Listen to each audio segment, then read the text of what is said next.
Hello guys, नमस्कार। Welcome to online ज्ञान by आनंद। तो साथियों, उत्तराखंड सामान्य ज्ञान एमसीक्यू टेस्ट में आप लोगों का स्वागत है। साथियों, आज आपको मिलेंगे उत्तराखंड सामान्य ज्ञान के 500 प्लस एमसीक्यूज, जिससे आपको पता चलेगा कि उत्तराखंड सामान्य ज्ञान पर आपकी कितनी नॉलेज है। तो अपना उत्तराखंड सामान्य ज्ञान टेस्ट कर लीजिएगा। पेन और कॉपी पकड़ लें साथियों और नोट कर लें। और आपको कितना मार्क्स मिला, 500 क्वेश्चन में आपको कितने प्रश्न आए, आपको कमेंट सेक्शन में हमें बताने हैं, ताकि हम आपका आकलन कर सकें कि उत्तराखंड सामान्य ज्ञान पर आपकी कितनी पकड़ है। साथियों, आने वाले एग्ज़ाम के लिए यह एमसीक्यू टेस्ट सीरीज़ आपके बहुत कार्य आने वाली है। आगे हम जीएस की सीरीज़ भी ऐसे ही लाएंगे। बस आप लोग हमारे साथ बने रहिएगा। आप लोग हमारे चैनल के विजिटर हैं और नहीं हैं, और आपको अभी अभी आए हैं, तो सब्सक्राइब हमारे चैनल को करना मत भूलिएगा। बगल में बेल आइकन ऑन प्रेस जरूर कीजिए। तो उत्तराखंड सामान्य ज्ञान के 500 प्लस एमसीक्यू टेस्ट सीरीज में आप लोग का स्वागत है। पूरी वीडियो देखना, एमसीक्यू टेस्ट पूरे अच्छे हैं साथियों आपके आगामी परीक्षाओं के लिए। पहले प्रश्न की ओर आपको ले चलते हैं। उत्तराखंड राज्य किस तिथि को अस्तित्व में आया? तो उत्तराखंड राज्य किस तिथि को अस्तित्व में आया? 11 नवंबर 2001 या 10 नवंबर 2000 या 9 नवंबर 2001 या 9 नवंबर 2000 को? तो उत्तराखंड राज्य हमारा अस्तित्व में आया 9 नवंबर 2000 को। तो ऑप्शन नंबर डी इसका राइट आंसर है। दूसरा प्रश्न, उत्तरांचल राज्य का नाम कब से उत्तराखंड कर दिया गया? तो उत्तरांचल राज्य का नाम उत्तराखंड कब पड़ा? 9 नवंबर 2000 को पड़ा, या 9 नवंबर 2006 को पड़ा, या 25 दिसंबर 2006 को पड़ा, या 1 जनवरी 2007 को पड़ा? तो उत्तरांचल राज्य का नाम उत्तराखंड किया गया 1 जनवरी 2007 से। ऑप्शन नंबर डी इसका सही उत्तर है। अगला सवाल, उत्तराखंड राज्य का क्षेत्रफल कितना है? तो आपको बताना है उत्तराखंड राज्य का क्षेत्रफल कितना है। ऑप्शन नंबर ए है 53,483 वर्ग किलोमीटर। ऑप्शन नंबर बी है 54,483 वर्ग किलोमीटर। ऑप्शन नंबर डी है 55,483 वर्ग किलोमीटर। ऑप्शन नंबर डी है 56,483 वर्ग किलोमीटर। तो सही उत्तर है मित्रों 53,483 वर्ग किलोमीटर। चौथा प्रश्न, उत्तराखंड देश का कौन सा राज्य है? तो उत्तराखंड देश का, जो कुल राज्यों की संख्या है हमारे भारत में 29 राज्य हैं, तो उत्तराखंड का क्रम कौन सा है? तो आपका सही उत्तर इसमें से होना चाहिए ऑप्शन नंबर 1 26वां, ऑप्शन नंबर बी 27वां, या ऑप्शन नंबर सी 28वां, या ऑप्शन नंबर डी 25वां। तो हमारा उत्तराखंड राज्य का 29 राज्यों में से क्रम जो है साथियों वो क्या है? सही उत्तर है हमारा 27वां। ऑप्शन नंबर 20 का करेक्ट आंसर है। पांचवा प्रश्न, क्षेत्रफल की दृष्टि से उत्तराखंड देश का कौन सा बड़ा राज्य है? तो क्षेत्रफल की स्थिति जो है उत्तराखंड राज्य का देश में कौन सा स्थान है? जो क्षेत्रफल की दृष्टि से उत्तराखंड राज्य पूरे देश में, हमारे भारत देश में 18वें पायदान पर है। तो ऑप्शन नंबर सी इसका करेक्ट आंसर है। छठा आ गया, उत्तराखंड में कुल कितने जिले हैं? तो आपको बताना है इनमें से। तो सही उत्तर है, आप लोग सब जानते हो 13 जिले हमारे उत्तराखंड में हैं। सातवां प्रश्न, उत्तराखंड राज्य का आकार जो है, जो मैप है साथियों कैसा दिखता है? आपको ध्यान रखना है, मैप आपके रूम पे होना चाहिए। उत्तराखंड जीके की आप लोग तैयारी कर रहे हो तो उत्तराखंड राज्य का जो आकार है वो कैसा है? वर्गाकार है, या आयताकार है, या चतुर्भुजाकार है, या षटकोणाकार है? तो उत्तराखंड राज्य का जो आकार है वो है आयताकार।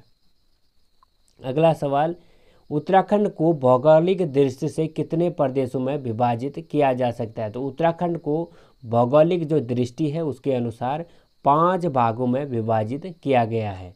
अगला सवाल, उत्तराखंड राज्य की घोषणा सर्वप्रथम भारत के किस प्रधानमंत्री ने की? तो उत्तराखंड राज्य की जो घोषणा की साथियों, उस समय हमारे देश के प्रधानमंत्री थे एच डी देवेगौड़ा। तो आपका सही उत्तर होना चाहिए ऑप्शन नंबर बी। 10वां सवाल, उत्तराखंड के गठन हेतु मुलायम सिंह यादव ने किस समिति का गठन किया था? तो उत्तराखंड के गठन हेतु मुलायम सिंह यादव ने कौन सी समिति बनाई हुई थी? ऑप्शन नंबर ए दीक्षित आयोग, या बी कौशिक समिति, या फजल अली आयोग, या पंत समिति। तो 10 का आपका सही उत्तर होगा साथियों कौशिक समिति। अगला सवाल, उत्तराखंड सरकार ने स्थायी राजधानी तथा परिसमन के लिए किस आयोग का गठन किया? तो उत्तराखंड सरकार ने स्थायी राजधानी और परिसमन के लिए किस आयोग का गठन किया? तो इसका सही उत्तर होगा साथियों आपका दीक्षित आयोग। तो स्थायी राजधानी कहाँ पर होगी और इसका परिसमन कैसा होगा, इसके लिए दीक्षित आयोग गठित किया गया। अगला सवाल, उत्तराखंड राज्य विधेयक को राष्ट्रपति ने किस तिथि को अपनी स्वीकृति दी? तो उत्तराखंड राज्य विधेयक को राष्ट्रपति के द्वारा स्वीकृति कब मिली? इन तिथियों में से आपको सही तिथि चूज करनी है। ऑप्शन नंबर ए है 28 अगस्त 2000, या ऑप्शन नंबर बी है 9 नवंबर 2000, ऑप्शन नंबर सी है 1 अगस्त 2000 या 10 अगस्त 2000। तो इन ऑप्शनों में से जो सही उत्तर होना चाहिए उत्तराखंड राज्य विधेयक को राष्ट्रपति की स्वीकृति मिलने वाली, तो सही उत्तर है साथियों आपका 28 अगस्त 2000 को। अगला सवाल, क्षेत्रफल की दृष्टि से उत्तराखंड का सबसे बड़ा जनपद चमोली है। इस जनपद का क्षेत्रफल कितना है? तो क्षेत्रफल की दृष्टि से उत्तराखंड का जो सबसे बड़ा जनपद है वो है चमोली जनपद। इसका कुल क्षेत्रफल कितना है?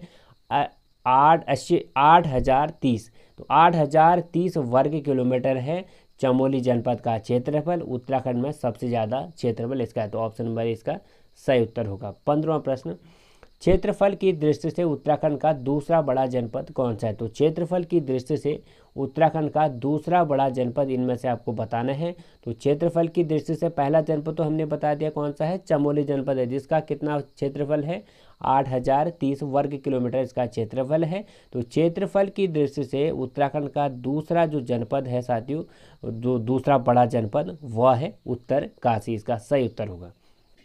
16वां प्रश्न, उत्तराखंड राज्य का लगभग कितने प्रतिशत भाग पर्वतीय है? तो उत्तराखंड का जो पूरा एरिया है साथियों उसमें से पर्वतीय भाग कितना परसेंट है इनमें से आपको बताना है।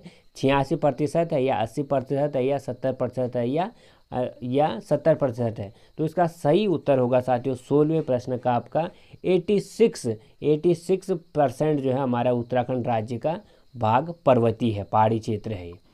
17वां प्रश्न, वैदिक काल में उत्तराखंड को किस नाम से अभिहित किया गया? तो वैदिक काल में उत्तराखंड को किस नाम से जाना जाता था? केदारखंड के नाम से जाना जाता था, या मानस खंड के नाम से, या हिमवत खंड के नाम से, या हेमवंत के नाम से? तो इसका सही उत्तर होगा साथियों आपका हेमवंत के नाम से उत्तराखंड को वैदिक काल में जाना जाता था। 18वां सवाल, उत्तराखंड का भौगोलिक विस्तार कितना है? तो इन ऑप्शनों में से आपको उस ऑप्शन को चूज करना है जिसमें आपको करेक्ट भौगोलिक विस्तार हमारे उत्तराखंड का दिया गया है। तो साथियों इसका सही उत्तर है 28 डिग्री 43 अंश से 31 डिग्री 27 अंश उत्तरी अक्षांश, 77 डिग्री 34 अंश, 81 डिग्री 02 अंश पूर्वी देशांतर के बीच हमारा उत्तराखंड राज्य स्थित है। और आपको ये जो है ये आंकड़ा भी याद रखना है, उत्तरी अक्षांश और पूर्वी देशांतर के मध्य। साथियों ये उत्तरी अक्षांश और पूर्वी देशांतर जो है हमारे मैप में जो होता है साथियों, पूरा मैप होता है जो ग्लोब होता है ना, उसमें दिखाने का एक जरिया है ये। तो इतने अक्षांश में उत्तराखंड राज्य बसा हुआ है। अगला सवाल 19वां, प्रसिद्ध चीनी यात्री हेनसांग के समय इस भूभाग का नाम क्या था? जब चीनी यात्री हेनसांग उत्तराखंड में आया हुआ था तब इसका नाम क्या हुआ करता था? तो अपने वृत्तांत में, यात्रा वृत्तांत में चीनी यात्री हेनसांग ने वहाँ पे दिया गया है कि उत्तराखंड राज्य का जो भूभाग था उस समय क्या हुआ करता था, इसका नाम ब्रह्मपुर। तो इसका सही उत्तर है ब्रह्मपुर। 20वां सवाल, उत्तराखंड राज्य को किस देश की सीमाएं स्पर्श करती हैं? तो उत्तराखंड राज्य को साथियों किस देश की सीमाएं स्पर्श करती हैं? नेपाल और बांग्लादेश की करती हैं क्या? चीन या पाकिस्तान की करती हैं क्या? चीन या नेपाल की करती हैं क्या? चीन या बांग्लादेश की करती हैं? तो दो देश हैं साथियों, उसकी सीमा हमारे पिथौरागढ़ जनपद और एक दो और जनपद उसे लगती है। तो आपको याद होना चाहिए कि चीन और नेपाल की सीमा जो है उत्तराखंड राज्य से लगती है, स्पर्श करती है। अगला सवाल, विशेष राज्य का दर्जा प्राप्त करने वाला उत्तराखंड देश का कौन सा राज्य है? तो विशेष राज्य का दर्जा, हिमालयी दर्जा मिला है साथियों उत्तराखंड राज्य का जो क्रम है इनमें से आपको चूज करना है। तो इसका सही उत्तर है 11वां हिमालयी राज्य हमारा उत्तराखंड है और विशेष राज्य का दर्जा उत्तराखंड को प्राप्त हुआ है। 22वां सवाल, उत्तराखंड का सर्वाधिक क्षेत्रफल वाला जिला कौन सा है? तो उत्तराखंड का सर्वाधिक क्षेत्रफल वाला जिला इनमें से आपको बताना है। तो सही उत्तर है आपका हरिद्वार है, नैनीताल है, देहरादून है या चमोली है। तो अभी हमने बताया 8,033 वर्ग किलोमीटर क्षेत्र में फैला हुआ है चमोली जनपद। तो सर्वाधिक क्षेत्रफल किसका है? चमोली जनपद का है। उत्तराखंड का न्यूनतम क्षेत्रफल वाला जिला कौन सा है? हमने बताया कि सेकंड जो है चमोली के बाद उत्तरकाशी का है। तो उत्तरकाशी इसमें से आप लोग यहीं पे कट कर दो। तो न्यूनतम क्षेत्रफल वाला जिला है साथियों हमारा चंपावत है, बागेश्वर है या पिथौरागढ़ है। तो इसका सही उत्तर होगा हमारा चंपावत।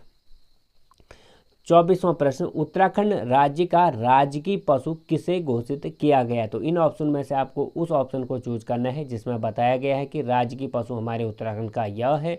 तो बाघ है, पांडा है, कस्तूरी मृग है या तेंदुआ है? तो कस्तूरी मृग जो है हमारे उत्तराखंड का राजकीय पशु है। अगला सवाल 25वां, उत्तराखंड सरकार को किस पक्षी को राज्य पक्षी घोषित किया गया है? तो उत्तराखंड राजकीय पक्षी क्या है इसमें से आपको बताना है। तो मोनाल जो है हमारे उत्तराखंड राज्य का राजकीय पक्षी है। 26वां सवाल, उत्तराखंड सरकार ने किस वृक्ष को राज वृक्ष घोषित किया हुआ है? तो उत्तराखंड राज्य का राजकीय वृक्ष कौन सा है? तो इनमें से आपको बताने, इन 4 ऑप्शनों में से सही उत्तर है साथियों आपका बुरांश जो है उत्तराखंड राज्य का राजकीय वृक्ष है।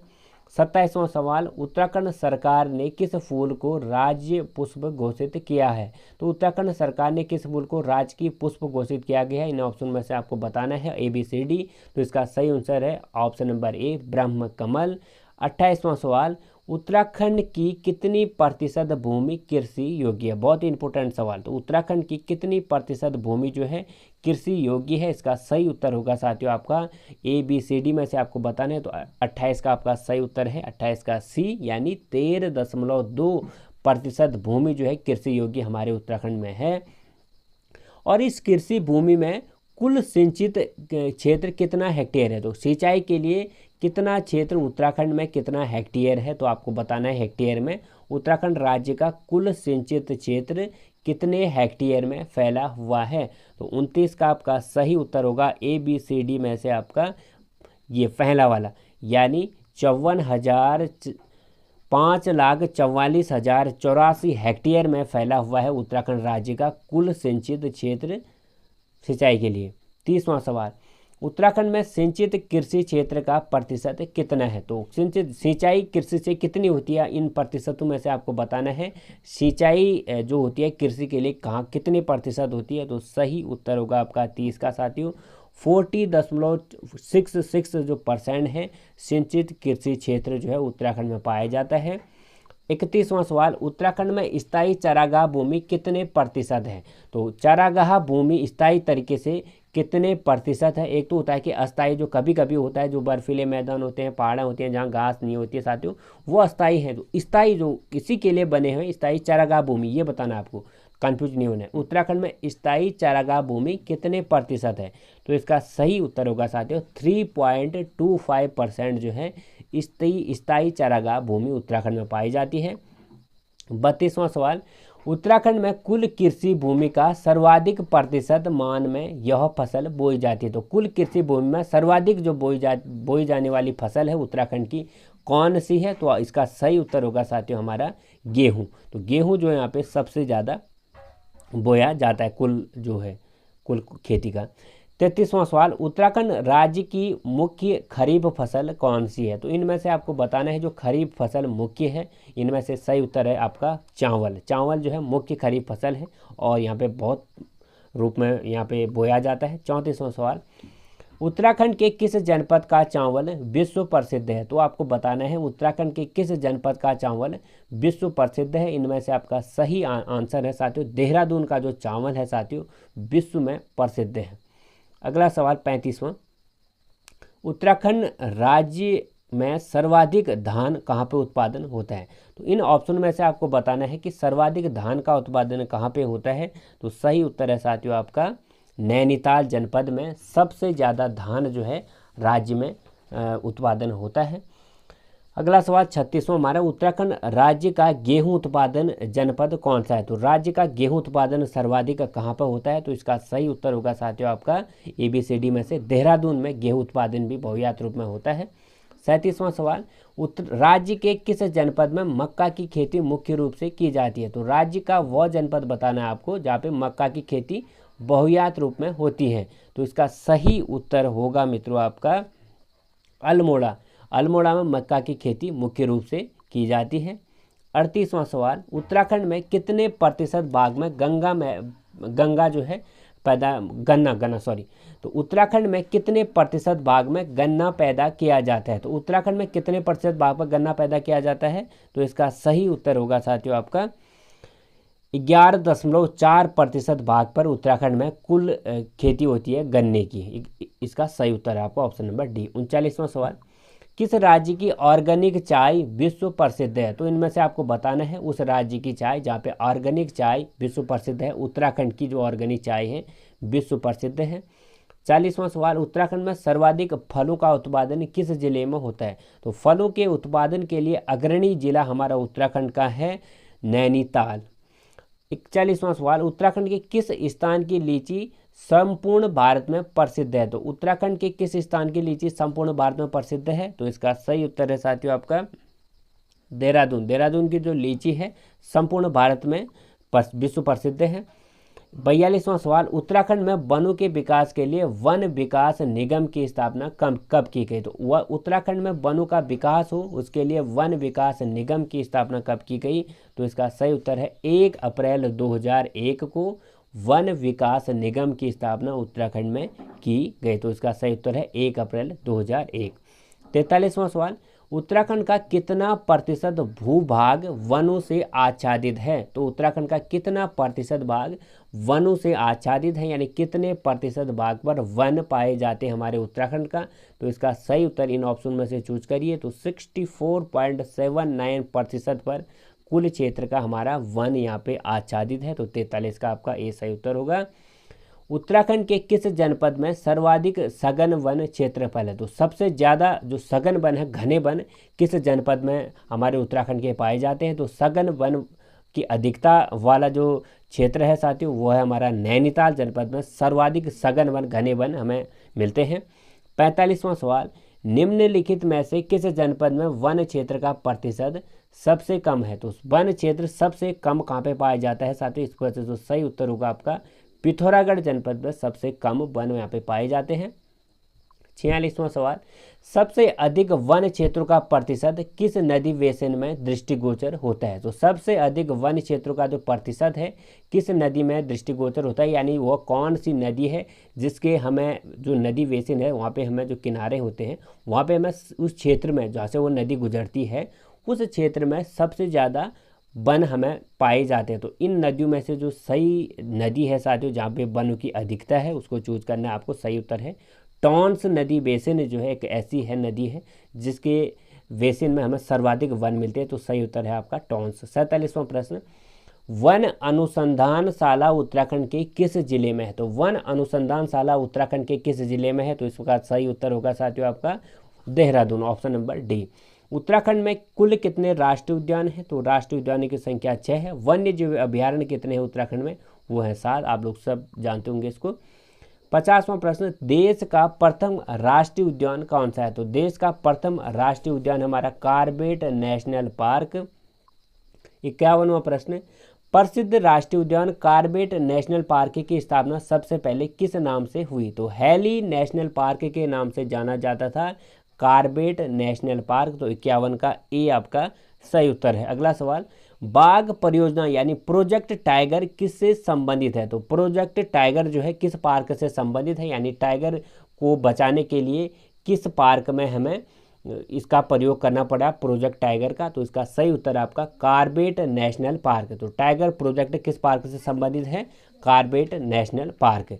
अगला सवाल साथियों हमारा 53वां, कॉर्बेट राष्ट्रीय उद्यान की स्थापना कब हुई? तो कॉर्बेट राष्ट्रीय उद्यान की स्थापना कब हुई साथियों? आपको याद रखना है 1935 ईस्वी में हैली नेशनल पार्क के रूप में हमें मिला कॉर्बेट राष्ट्रीय उद्यान, फिर इसका नाम कॉर्बेट राष्ट्रीय उद्यान रखा गया। तो 1935 में कॉर्बेट राष्ट्रीय उद्यान की स्थापना हुई। 54वां सवाल, उत्तराखंड राज्य में प्रोजेक्ट टाइगर की जो कब प्रारंभ किया गया? तो प्रोजेक्ट टाइगर की तो तिथि है कब प्रारंभ किया गया कॉर्बेट राष्ट्रीय उद्यान में? 1 नवंबर 1973 को प्रोजेक्ट टाइगर योजना प्रारंभ की गई। अगला सवाल 55वां, राजाजी राष्ट्रीय उद्यान कहाँ स्थित है? तो राजाजी राष्ट्रीय उद्यान हमारा स्थित है साथियों इन जनपदों में से देहरादून जनपद में। तो 56वां सवाल है, राजाजी राष्ट्रीय उद्यान में किस जनजाति के लोग निवास कर रहे हैं जो इस क्षेत्र को छोड़ने के लिए तैयार नहीं है? तो राजाजी राष्ट्रीय उद्यान में जो जनजाति रहती निवास करती है वो कौन सी है जो यहाँ पे रहते हैं और छोड़ने को तैयार नहीं है? तो इन ऑप्शन में से सही उत्तर आपका गुज्जर। 56 का सी आपका राइट आंसर है। 57 का, टॉन्स घाटी में गोविंद वन्यजीव विहार क्षेत्र में कौन सी योजना लागू की गई थी? तो टॉन्स घाटी में गोविंद वन्यजीव विहार क्षेत्र में कौन सी योजना शुरू की गई है? तो 57 का आपका सही उत्तर होगा साथियों स्नो लेपर्ड योजना। स्नो लेपर्ड योजना की शुरुआत गोविंद वन्यजीव विहार में की गई। गोविंद वन्यजीव विहार कहाँ स्थित है साथियों? उत्तरकाशी जनपद में है। तो यहाँ पर स्नो लेपर्ड योजना की शुरुआत की गई। अगला सवाल, अस्कोट वन्यजीव विहार कहाँ स्थित है? तो अस्कोट वन्यजीव विहार स्थित है पिथौरागढ़ जनपद में। 59वां सवाल, विनसर वन्यजीव विहार उत्तराखंड के किस जनपद में स्थित है? तो विनसर वन्यजीव विहार स्थित है साथियों कहाँ पे? अल्मोड़ा जनपद इसका सही उत्तर है। 60वां सवाल, निम्नलिखित में से कौन वन्यजीव परियोजना उत्तराखंड राज्य के अंतर्गत नहीं आती? साथियों वह कौन सी इसमें से परियोजना आपको बतानी है जो परियोजना जो है हमारे वन्यजीव विहार में प्रयोग में नहीं लाई गई? कस्तूरी मृग परियोजना लाई गई, वाघ परियोजना भी लाई गई, हाथी परियोजना भी लाई गई, तो गैंडा परियोजना जो है हमारे जो वन्यजीव विहार उनमें नहीं लाई गई। अगला सवाल, उत्तराखंड के किस स्थान पर वन्य जंतु रक्षक प्रशिक्षण केंद्र स्थापित है? तो वह स्थान बताना है आपको जहां पे वन्य जंतु रक्षक प्रशिक्षण केंद्र स्थापित है। तो साथियों 61 का आपका सही उत्तर होगा कालागढ़। कालागढ़ में स्थित है वन्य जंतु रक्षक प्रशिक्षण केंद्र। अगला सवाल, उत्तराखंड राज्य के मत्स्य पालन विकास अभिकरण ने पहली परियोजना कहां पर प्रारंभ की गई? तो उत्तराखंड राज्य के मत्स्य पालन विकास अभिकरण ने पहली परियोजना जो है इनमें से आपको बताना है। तो जो मत्स्य पालन के मत्स्य विकास अभिकरण ने पहली परियोजना कहाँ पे की गई? तो इसका सही उत्तर होगा नौकुचिया ताल में। तो नौकुचिया ताल में मत्स्य पालन विकास अभिकरण ने पहली जो है मत्स्य पालन से संबंधित परियोजना प्रारंभ की। आपको सूची 1 और सूची 2 में मिलान करना है कौन सा उद्यान किस जनपद में स्थित है साथियों, बहुत ही इंपॉर्टेंट।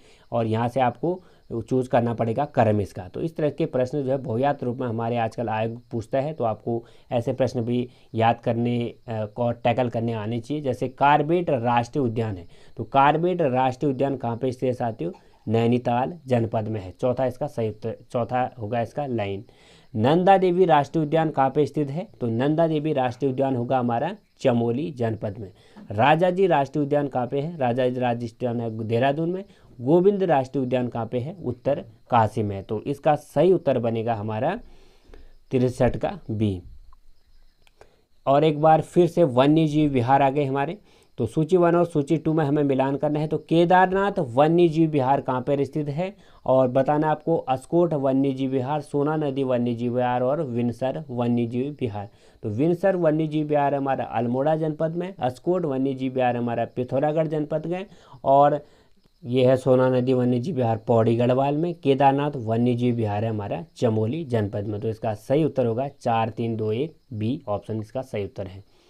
अगला सवाल, उत्तराखंड राज्य में स्थित हिमालय की सर्वाधिक ऊंची चोटी कौन है? तो इन जो चोटियां हमारे उत्तराखंड की हैं साथियों, इनमें से राज्य हिमालय की उत्तराखंड राज्य में स्थित इनमें से वह चोटी बतानी जो उत्तराखंड राज्य में है और सबसे ऊंची चोटी। तो नंदा देवी हमारे उत्तराखंड राज्य में सबसे ऊंची चोटी है, जिसकी ऊंचाई कितनी है? 7,817 मीटर।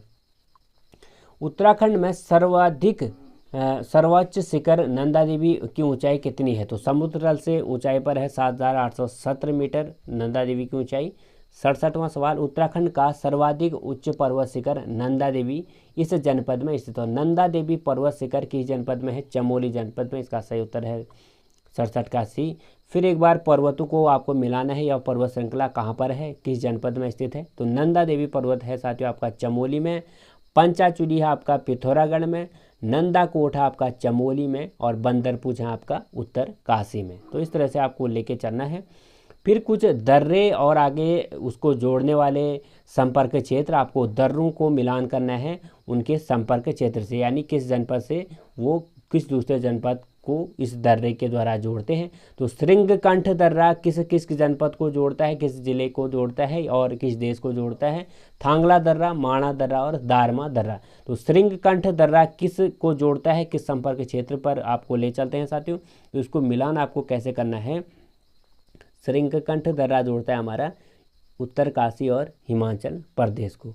थांगला दर्रा जोड़ता है हमारा उत्तरकाशी और तिब्बत को। माणा दर्रा जोड़ता है हमारा चमोली और तिब्बत को। दारमा जो दर्रा है वो जोड़ता है हमारा पिथौरागढ़ और तिब्बत को। तो सीधे से क्रम में है, तो इसका सही उत्तर होगा 69 का ए।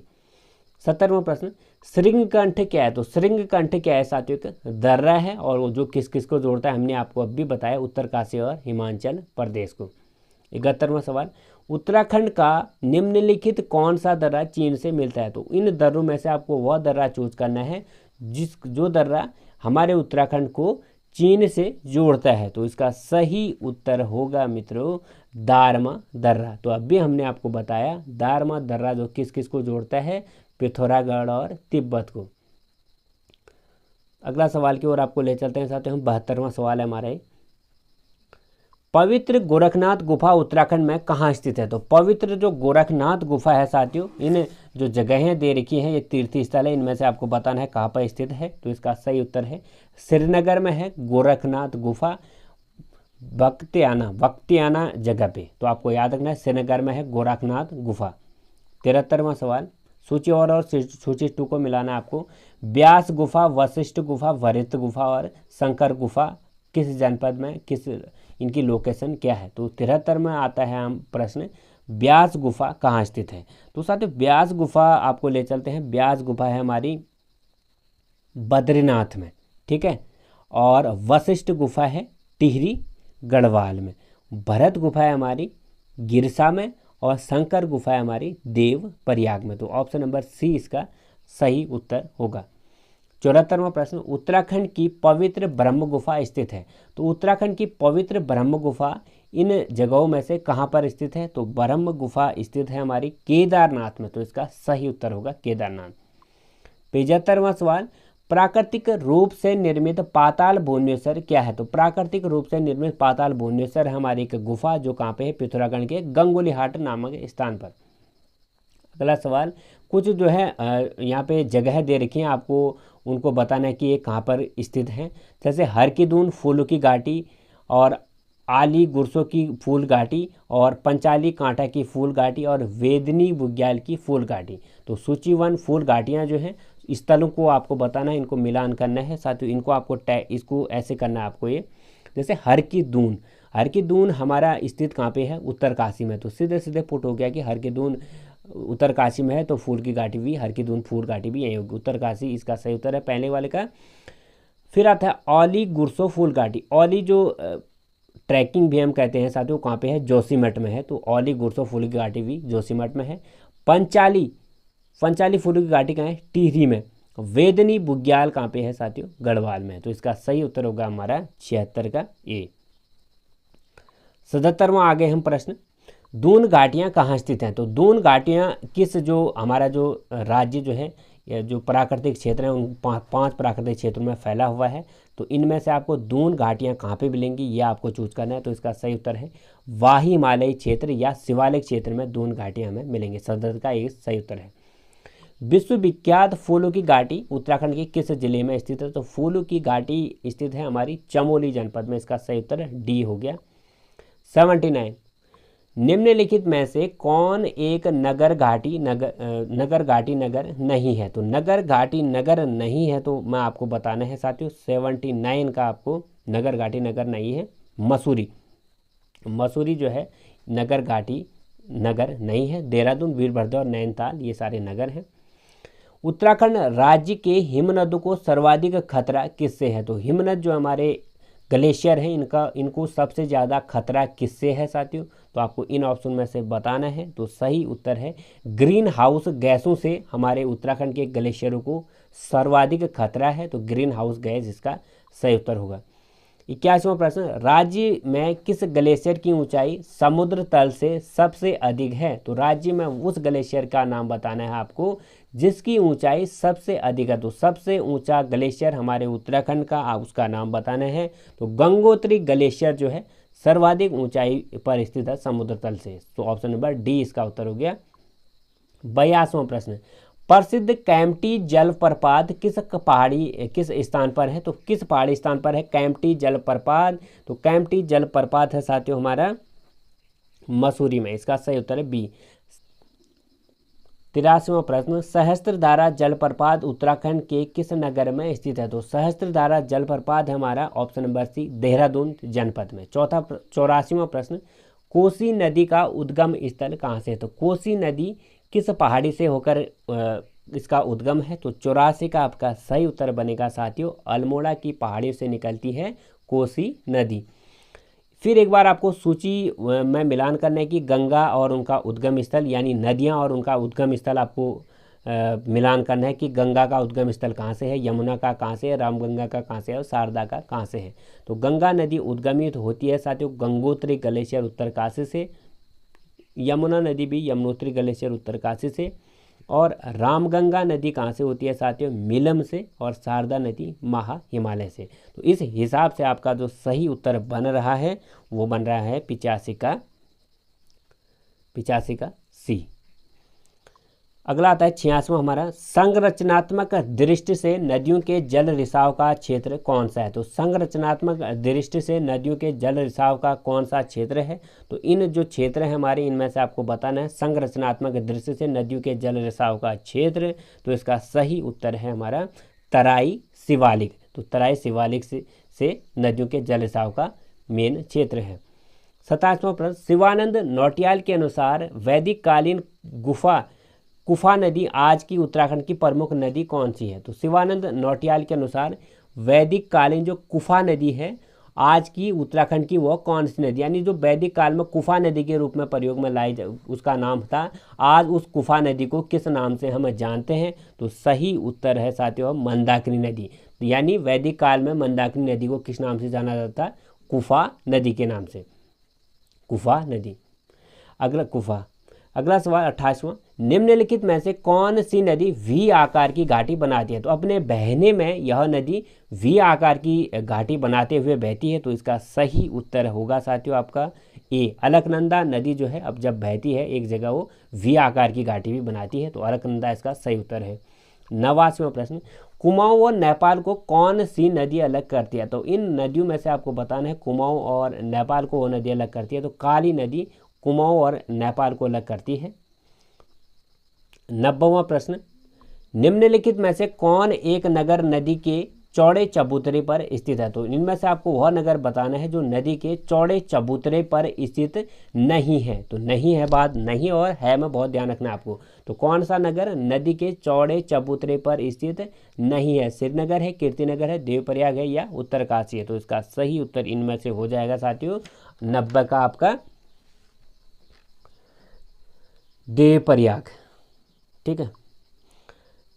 91वां प्रश्न, अधोलिखित में कौन नगर नदी वेदिका पर स्थित नहीं है? अधोलिखित में कौन नगर नदी वेदिका पर स्थित नहीं है? तो इसका सही उत्तर होगा साथियों आपका 91। क्या प्रश्न क्या कर रहा है? अधोलिखित में कौन नगर नदी वेदिका पर स्थित नहीं है? नदी वेदिका पर। तो इसका सही उत्तर है हमारा कीर्तिनगर है। कर्णप्रयाग जो है नदी वेदिका पर स्थित नहीं है। घाघर नदी का उद्गम स्थल कहाँ से है? तो घाघर नदी जो निकलती है उद्गमित होती है, इनमें से आपका सही उत्तर है साथियों घाघर नदी का उद्गमित स्थल है चुंगू हिमनद से। चुंगू हिमनद से निकलती है घाघर नदी। 93वां प्रश्न, अलकनंदा नदी का उद्गम स्थल कहाँ है? तो अलकनंदा नदी सब लोग आप जानते हो। तो अलकनंदा नदी हमारे निकलती है संतोपंत ग्लेशियर से। 94वां प्रश्न, भारतीय इतिहास में अलकनंदा का दूसरा नाम क्या है? तो भारतीय इतिहास में हम अलकनंदा को किस दूसरे नाम से जानते हैं? तो इसका सही उत्तर है आपका हिरण्यवती। तो हिरण्यवती के नाम से हम जानते हैं अलकनंदा नदी को, भारतीय इतिहास में इसका जिक्र है। अधोलिखित में कौन सा एक अलकनंदा नदी की सहायक नदी नहीं? तो इन ऑप्शन में से आपको उस नदी का नाम बताना है जो अलकनंदा की सहायक नदी नहीं है। तो पिंडर नदी है, मंदाकिनी नदी है और धौलीगंगा, अलकनंदा, मंदाकिनी, धौलीगंगा तो साथियों धौलीगंगा और अलकनंदा का मिलन भी होता है। तो शारदा नदी जो है एक ऐसी नदी है जो अलकनंदा से नहीं मिलती है। 96, उत्तराखंड का सबसे ऊंचा बांध कौन सा है? तो सब लोग जानते हो एशिया का ही सबसे ऊंचा बांध है, तो उत्तराखंड का तो होगा टिहरी बांध जो है हमारे एशिया का सबसे बड़ा, उत्तराखंड का भी सबसे बड़ा बांध है। 97वां प्रश्न, किसाऊ बांध किस नदी पर स्थित है? तो किसाऊ बांध किस नदी पर स्थित है आपको बताना है मित्रों। तो किसाऊ बांध है हमारा टॉन्स नदी पर। फिर एक बार आपको सूची 1 और सूची 2 मिलान करने हो गए। सूची 1 और सूची 2 में कि मने ये बांध एक तरफ आपको बांध दे रखे हैं और वो बांध किस नदी पर बने हैं, दूसरी ओर आपको वो मिलान करने हैं। तो इनमें से आपको कैसे करना है साथियों, जैसे आपको जो आता है, जैसे किसाव बांध टोंस नदी पर हो गया, और टिहरी बांध किस नदी पर है, भागीरथी नदी पर हो गया, और मनेरी भाली परियोजना किस नदी पर है, ये भी आपको हमने अपने जो वन लाइनर सीरीज है साथियों उसमें बताया था कि मनेरी भाली परियोजना भी भागीरथी नदी पर बनी हुई है। और बात करें साथियों टिहरी बांध भागीरथी ये है, और इसमें बचा क्या,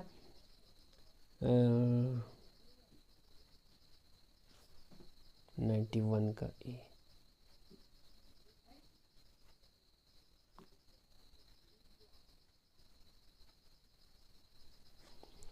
तो ब्यास जो है इसमें ब्यासी जो है यमुना पर यह बांध बना हुआ। तो 98 का आपका सही उत्तर होगा ऑप्शन नंबर ए।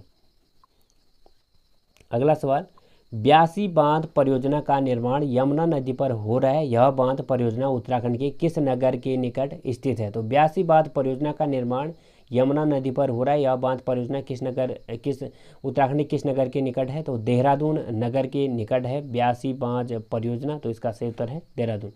100वां प्रश्न, उत्तराखंड की प्रसिद्ध मनेरी भाली बांध परियोजना का निर्माण इस नदी पर हुआ है। तो मनेरी भाली परियोजना का निर्माण भी किस नदी पर हुआ है, भागीरथी नदी पर। तो 100वां का आपका क्या उत्तर हो गया साथियों, ये उत्तर सही है, मनेरी भाली बांध परियोजना। 101वां प्रश्न, इचारी बांध परियोजना का निर्माण किस नदी पर हुआ है। तो इचारी बांध परियोजना जो बनी इसका निर्माण किस नदी पर हुआ, तो इचारी बांध बना आपका टोंस नदी पर। फिर एक बार आपको सूची 1 और सूची 2 मिलान करने हैं, और एक आपको झील दे रखे हैं, दूसरी ओर आपको वो झील किस जनपद में स्थित है वहाँ पे आपको मिलाना है। ये रहा आपका क्रम नीचे। तो सहस्त्र ताल कहाँ पे स्थित है, डोंडी ताल कहाँ पर है, देवरिया ताल कहाँ पर है, और नल दमयंती ताल कहाँ पर है, ये आपको बताने हैं। तो इसमें से आपको चूज जो आता है पहले वो करिए, फिर आपको नीचे क्रम में देना है। तो साथियों इसमें हम आपको बताएं इसका जो सही उत्तर, तो सहस्त्र ताल साफ साफ दे रखा है कि टिहरी जनपद में है, तो एक्चुअली यह टिहरी जनपद में ही है। डोडी ताल भी उत्तरकाशी जनपद में ही है। देवरिया ताल भी रुद्रप्रयाग में है। नल दमयंती ताल ये उत्तरकाशी में, यानी इनका क्रम सही है। तो ऑप्शन नंबर इसका करेक्ट आंसर हो गया। 103वां प्रश्न, निम्नलिखित में से तालों का प्रदेश किसको कहते हैं। तो तालों का प्रदेश हम कहते हैं नैनीताल को, क्योंकि सबसे ज़्यादा ताल यहीं पर हैं।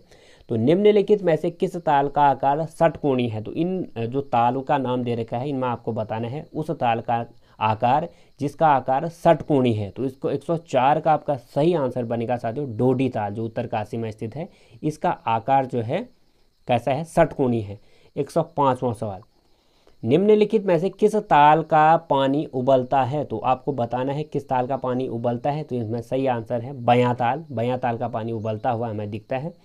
निम्नलिखित में से किस ताल की गहराई सर्वाधिक है। तो उस ताल का नाम बताना है जो सबसे गहरा है। तो इसका सही आंसर है गढ़वाल में जो स्थित है साथियों, उसको वह ताल जो टिहरी में है वह सबसे ज़्यादा गहरा ताल है, सहस्त्र ताल। नकुचिया ताल किस जनपद में है। तो नकुचिया ताल भी नैनीताल जनपद में है। तो देवरिया ताल कहाँ जो है, तो देवरिया ताल है रुद्रप्रयाग जनपद में। हेमकुंड लोकताल के किनारे सिखों के किस गुरु ने तपस्या की। तो गुरु गोविंद सिंह ने हेमकुंड साहिब में साथियों तपस्या की। तो हेमकुंड साहिब लोकताल इसको हम कहते हैं हेमकुंड साहिब। तो गुरु गोविंद सिंह ने यहाँ पे तपस्या की। अगला सवाल 110वां हमारा, निम्नलिखित किस ताल में महात्मा गांधी की अस्थियां बिखेरी गई थी और जिसके कारण उसका नाम अब गांधी सरोवर पड़ गया साथियों। तो पहले इसका नाम था चौरावड़ी ताल। तो चौरावड़ी ताल एक ऐसा ताल था साथियों जो हमारी जब 2013 में मंदाकिनी नदी में उफान आया साथियों, यह चौरावड़ी ताल में ही वह ग्लेशियर टूट के गिरा। तो इस चौरावड़ी ताल को ही फूटने से यहाँ पे भीषण आपदा आई, आप लोग को याद होना चाहिए 2013 में जो यहाँ पे आपदा आई थी सबसे बड़ी। 111वां, उत्तराखंड में कोई व्यक्ति एक साथ सभी कोने को देख ले तो उसकी मृत्यु हो जाती है, ऐसा विश्वास किस ताल को कहा जाता है। तो आपको उस ताल का नाम बताना है इन तालों में से जिसमें एक कहावत है कि यदि आप लोग इसके चारों कोनों को, जो इसके सभी कोने हैं, जो भी इसके कोने हैं, जितने भी इसके कोने हैं, इस कोनों को आप लोग देख लेते हो तो आपकी मृत्यु निश्चित है। तो यह जो किंवदंती प्रचलित है साथियों नौकुचिया ताल के लिए प्रचलित है। तो इसका सही उत्तर है आपका 111 का सी। नौकुचिया ताल के यदि आपको 9 कोने देख देते हो एक साथ तो आपकी मृत्यु हो जाती है। ऐसा विश्वास है, किंवदंती है मतलब। 112वां, सन 1841 में नैनीताल की खोज किसने की थी? तो पीटर वेरेन ने 1841 में नैनीताल की खोज की थी। ऑप्शन नंबर ए इसका सही उत्तर है। फिर आपको कुंड दे दिए और उन कुंडों का स्थान आपको बताना है। सूर्य कुंड कहाँ पे है, गौरी कुंड कहाँ पे है, भाप कुंड कहाँ पे है और आपको तप्त कुंड कहाँ पे है, इनमें से आपको बताना है। तो इसका सही उत्तर होगा साथियों आपका सूर्य कुंड की जो लोकेशन है, सूर्य कुंड है हमारा यमुनोत्री जनपद में। फिर आता है गौरी कुंड, गौरी कुंड है आपका गौरी कुंड के समीप। भाप कुंड जो है जोशीमठ के पास है। तप्त कुंड है हमारा कहाँ पे, बद्रीनाथ पर। तो इनमें से आपका सही उत्तर ये इस क्रम बन रहा है, तो ऑप्शन नंबर सी इसका सही उत्तर होना चाहिए। फिर आते हैं साथियों हम 114वें सवाल की ओर। उत्तराखंड का किस शहर का पुराना नाम त्रिऋषि सरोवर है? तो नैनीताल को हम कहते हैं त्रिऋषि सरोवर। किस नगर का पौराणिक नाम मायापुर मिलता है? तो वह नगर आपको बताना है जिसका नाम हमें मायापुर मिलता है। तो हरिद्वार को पुराना में मायापुर की संज्ञा दी गई है। 116वां प्रश्न, शिवालिक क्षेत्र का सबसे बड़ा नगर निम्नलिखित में से कौन सा है? तो शिवालिक क्षेत्र का सबसे बड़ा जो नगर है साथियों वह है देहरादून। 117वां प्रश्न, उत्तराखंड का कौन सा नगर प्रथम श्रेणी के नगरों के अंतर्गत आता है? तो वो उस नगर का नाम बताना है आपको जो प्रथम श्रेणी के नगर है हमारे उनमें आता है। इन ऑप्शन में से आपका जो सही उत्तर बनेगा वह हमारा देहरादून प्रथम श्रेणी के नगरों में आता है। 118वां, उत्तराखंड राज्य के किस नगर की जनसंख्या 10 लाख से कम है? तो उस राज्य के हमारे राज्य के उस नगर का नाम बताने इन ऑप्शन में से जिसकी जनसंख्या 10 लाख से। तो 118 का आपका जो सही उत्तर बनेगा साथियों 118 का डी यानी नैनीताल इसका सही उत्तर होगा। 119वां प्रश्न, किस नगर में गंगा नदी मैदान में प्रवेश करती है? तो कहाँ से गंगा नदी पहाड़ी से आती हुई मैदान में प्रवेश करती है? तो हरिद्वार के बाद गंगा नदी मैदान की ओर प्रवेश करती है। 120वां सवाल, उत्तराखंड का कौन सा नगर नदियों के संगम पर स्थित नहीं है? तो इस नगर का नाम बताना आपको जो नगर जो है नदी के किनारे है ही नहीं। तो इसका सही उत्तर आपका बनेगा नदियों के संगम पर हरिद्वार। हरिद्वार पर ऐसा है साथियों, हरिद्वार में कोई भी नदी नहीं मिलती है। कर्णप्रयाग में मिलती है, रुद्रप्रयाग में मिलती है, देवप्रयाग में मिलती है।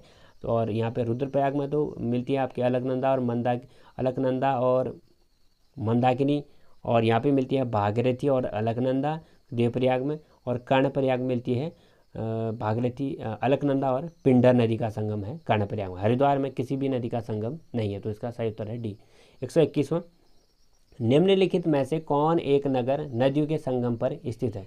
तो नदियों के संगम पर स्थित है इनमें से आपको बताना है। तो 121 का आपका टिहरी जो है नदियों के संगम पर स्थित है, वहाँ पे नदियाँ मिलती हैं। हरिद्वार श्रीनगर और कीर्तिनगर में नदियाँ बेशक बहती हैं बट मिलन स्थान यह नहीं है। 122वां सवाल, फिर एक बार आपको सूची 1 और सूची 2 मिलान करनी है। भौगोलिक स्थिति होगी और सूची 2 में आपको बताना है इनके नगर पर्वतीय कटक पर स्थित है और घाटी नगर पर, नंदी संगम पर और द्वार नगर। तो ऐसे आपको मिलान करना है साथियों। इसका सही उत्तर कैसे बनना है आपको, पर्वत कटक पर स्थित है आपका लैंस डाउन, ठीक है।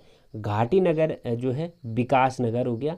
नदी संगम पर स्थित है हमारा 4 ये हो गया, 3 ये हो गया। नदी संगम पर हमारा विष्णुप्रयाग नदी संगम पर है ना। द्वार नगर जो गढ़वाल का द्वार किसे कहते हैं, हम कोट द्वार को कहते हैं। तो इस तरह से आपको याद कर ऐसे मिलान करना है। तो इसका सही उत्तर बनेगा साथियों हमारा 4, दूसरे का है 3 और तीसरे का है 2। तो इसका सही उत्तर हमारा ऑप्शन नंबर ए। 123वां प्रश्न, सूची 1 और सूची 2 को एक बार फिर आपको मिलान करना है। भौगोलिक स्थिति और सूची 2, अवकूट पर स्थित नगर, घाटियों में स्थित नगर, नदी वेदिकाओं पर स्थित नगर और नदियों के संगम पर स्थित नगर। तो इस तरह से आपको बताना है।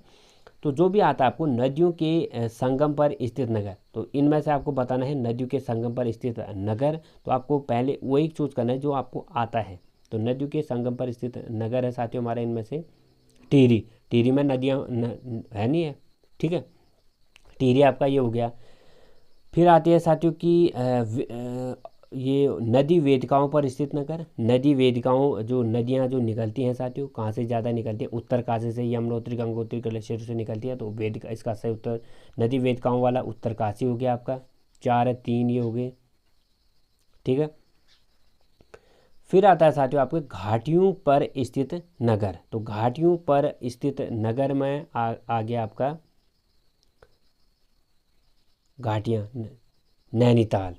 फिर आ गया औकूट पर स्थित नगर, औकूट पर स्थित नगर आ गया रानीखेत। तो इनमें से आपका सही उत्तर बनता है 2, 1, 4, 3 बी। 124, राष्ट्रपिता महात्मा गांधी ने किसे मिनी स्विट्जरलैंड कहकर पुकारा था? तो महात्मा गांधी जब हमारे उत्तराखंड में आए थे प्रवास के लिए तो कौसानी को उनने मिनी स्विट्जरलैंड की संज्ञा दी। ऑप्शन नंबर ए इसका सही उत्तर होगा। 125वां, पहाड़ों की रानी किस नगर को कहा जाता है? तो पहाड़ों की रानी हम कहते हैं मसूरी को। 125 का ये सही है। उत्तराखंड का कौन सा नगर छोटा कश्मीर के रूप में विख्यात है? छोटा कश्मीर कहते हैं पिथौरागढ़ जनपद को। गंगा द्वार के नाम से किस शहर को जाना जाता है? तो गंगा द्वार के नाम से जाना जाता है हरिद्वार या देहरादून, पूर्णागिरी, मसूरी। तो हरिद्वार को ही हम जो साथियों गंगा द्वार के नाम से जानते हैं। किस एक नगर को द्वार नगर नहीं कहा जा सकता? किस एक नगर को आपको द्वार नगर? तो हल्द्वानी जो है कुमाऊं का द्वार है, गढ़वाल का द्वार कोटद्वार हो गया, कालसी और ऋषिकेश में से आपको बताना है कि इसमें से। तो 128वां प्रश्न, किस एक नगर को द्वार नगर नहीं कहा जाता? तो वह नगर बताना है जिसको हम द्वार नगर नहीं कहते। कुमाऊं का द्वार हम कहते हैं काठगोदाम को, गढ़वाल का द्वार कहते हैं हम कोटद्वार को, कालसी भी है, ऋषिकेश भी है। तो हल्द्वानी जो है द्वार नगर इसमें नहीं है। तो डी आपका सही उत्तर है। 129वां प्रश्न, उत्तराखंड राज्य में वन नगर किसे कहा जाता है? तो इन ऑप्शन में से आपको बताना है वन नगर हम किसे कहते हैं। वन नगर कहा जाता है, इनमें से आपका सही उत्तर होगा मित्रों आपका देहरादून। देहरादून को वन नगर हम कहते हैं। 130वां प्रश्न, उत्तराखंड का प्रवेश द्वार किस नगर को कहा जाता है? तो उत्तराखंड का प्रवेश द्वार कहा जाता है हरिद्वार को। हरिद्वार को उत्तराखंड का प्रवेश द्वार कहते हैं। ऑप्शन नंबर बी आपका सही उत्तर है। 131, गढ़वाल का स्वर्ग द्वार हम किसे कहते हैं? तो गढ़वाल का स्वर्ग द्वार हम कहते हैं साथियों केदार खंड को। तो इसका सही उत्तर आपका 131 का सी। निम्नलिखित किस बुग्याल को गढ़वाल का स्विट्जरलैंड कहा जाता है? तो कुमाऊं का स्विट्जरलैंड तो कहते हैं साथियों कौसानी को। तो गढ़वाल का स्विट्जरलैंड किसे कहते हैं? तो आपको याद रखना है गढ़वाल का स्विट्जरलैंड हम कहते हैं 132 का चौपता बुग्याल को हम गढ़वाल का स्विट्जरलैंड कहते हैं। पर्वतों की रानी के नाम से उत्तराखंड का कौन सा नगर प्रसिद्ध है? पर्वतों की रानी है मसूरी। कुमाऊं का बारदोली किस क्षेत्र को कहा जाता है? तो कुमाऊं का बारदोली कहा जाता है सल्ट क्षेत्र को। ऑप्शन नंबर ए इसका सही उत्तर है। उत्तराखंड राज्य में गढ़ केसरी किसे कहा जाता है? तो गढ़ केसरी उपनाम से कौन प्रसिद्ध है? गढ़ केसरी नाम से हम जानते हैं अनुसुईया प्रसाद बहुगुणा। तो 135 का इसका ए उत्तर सही है।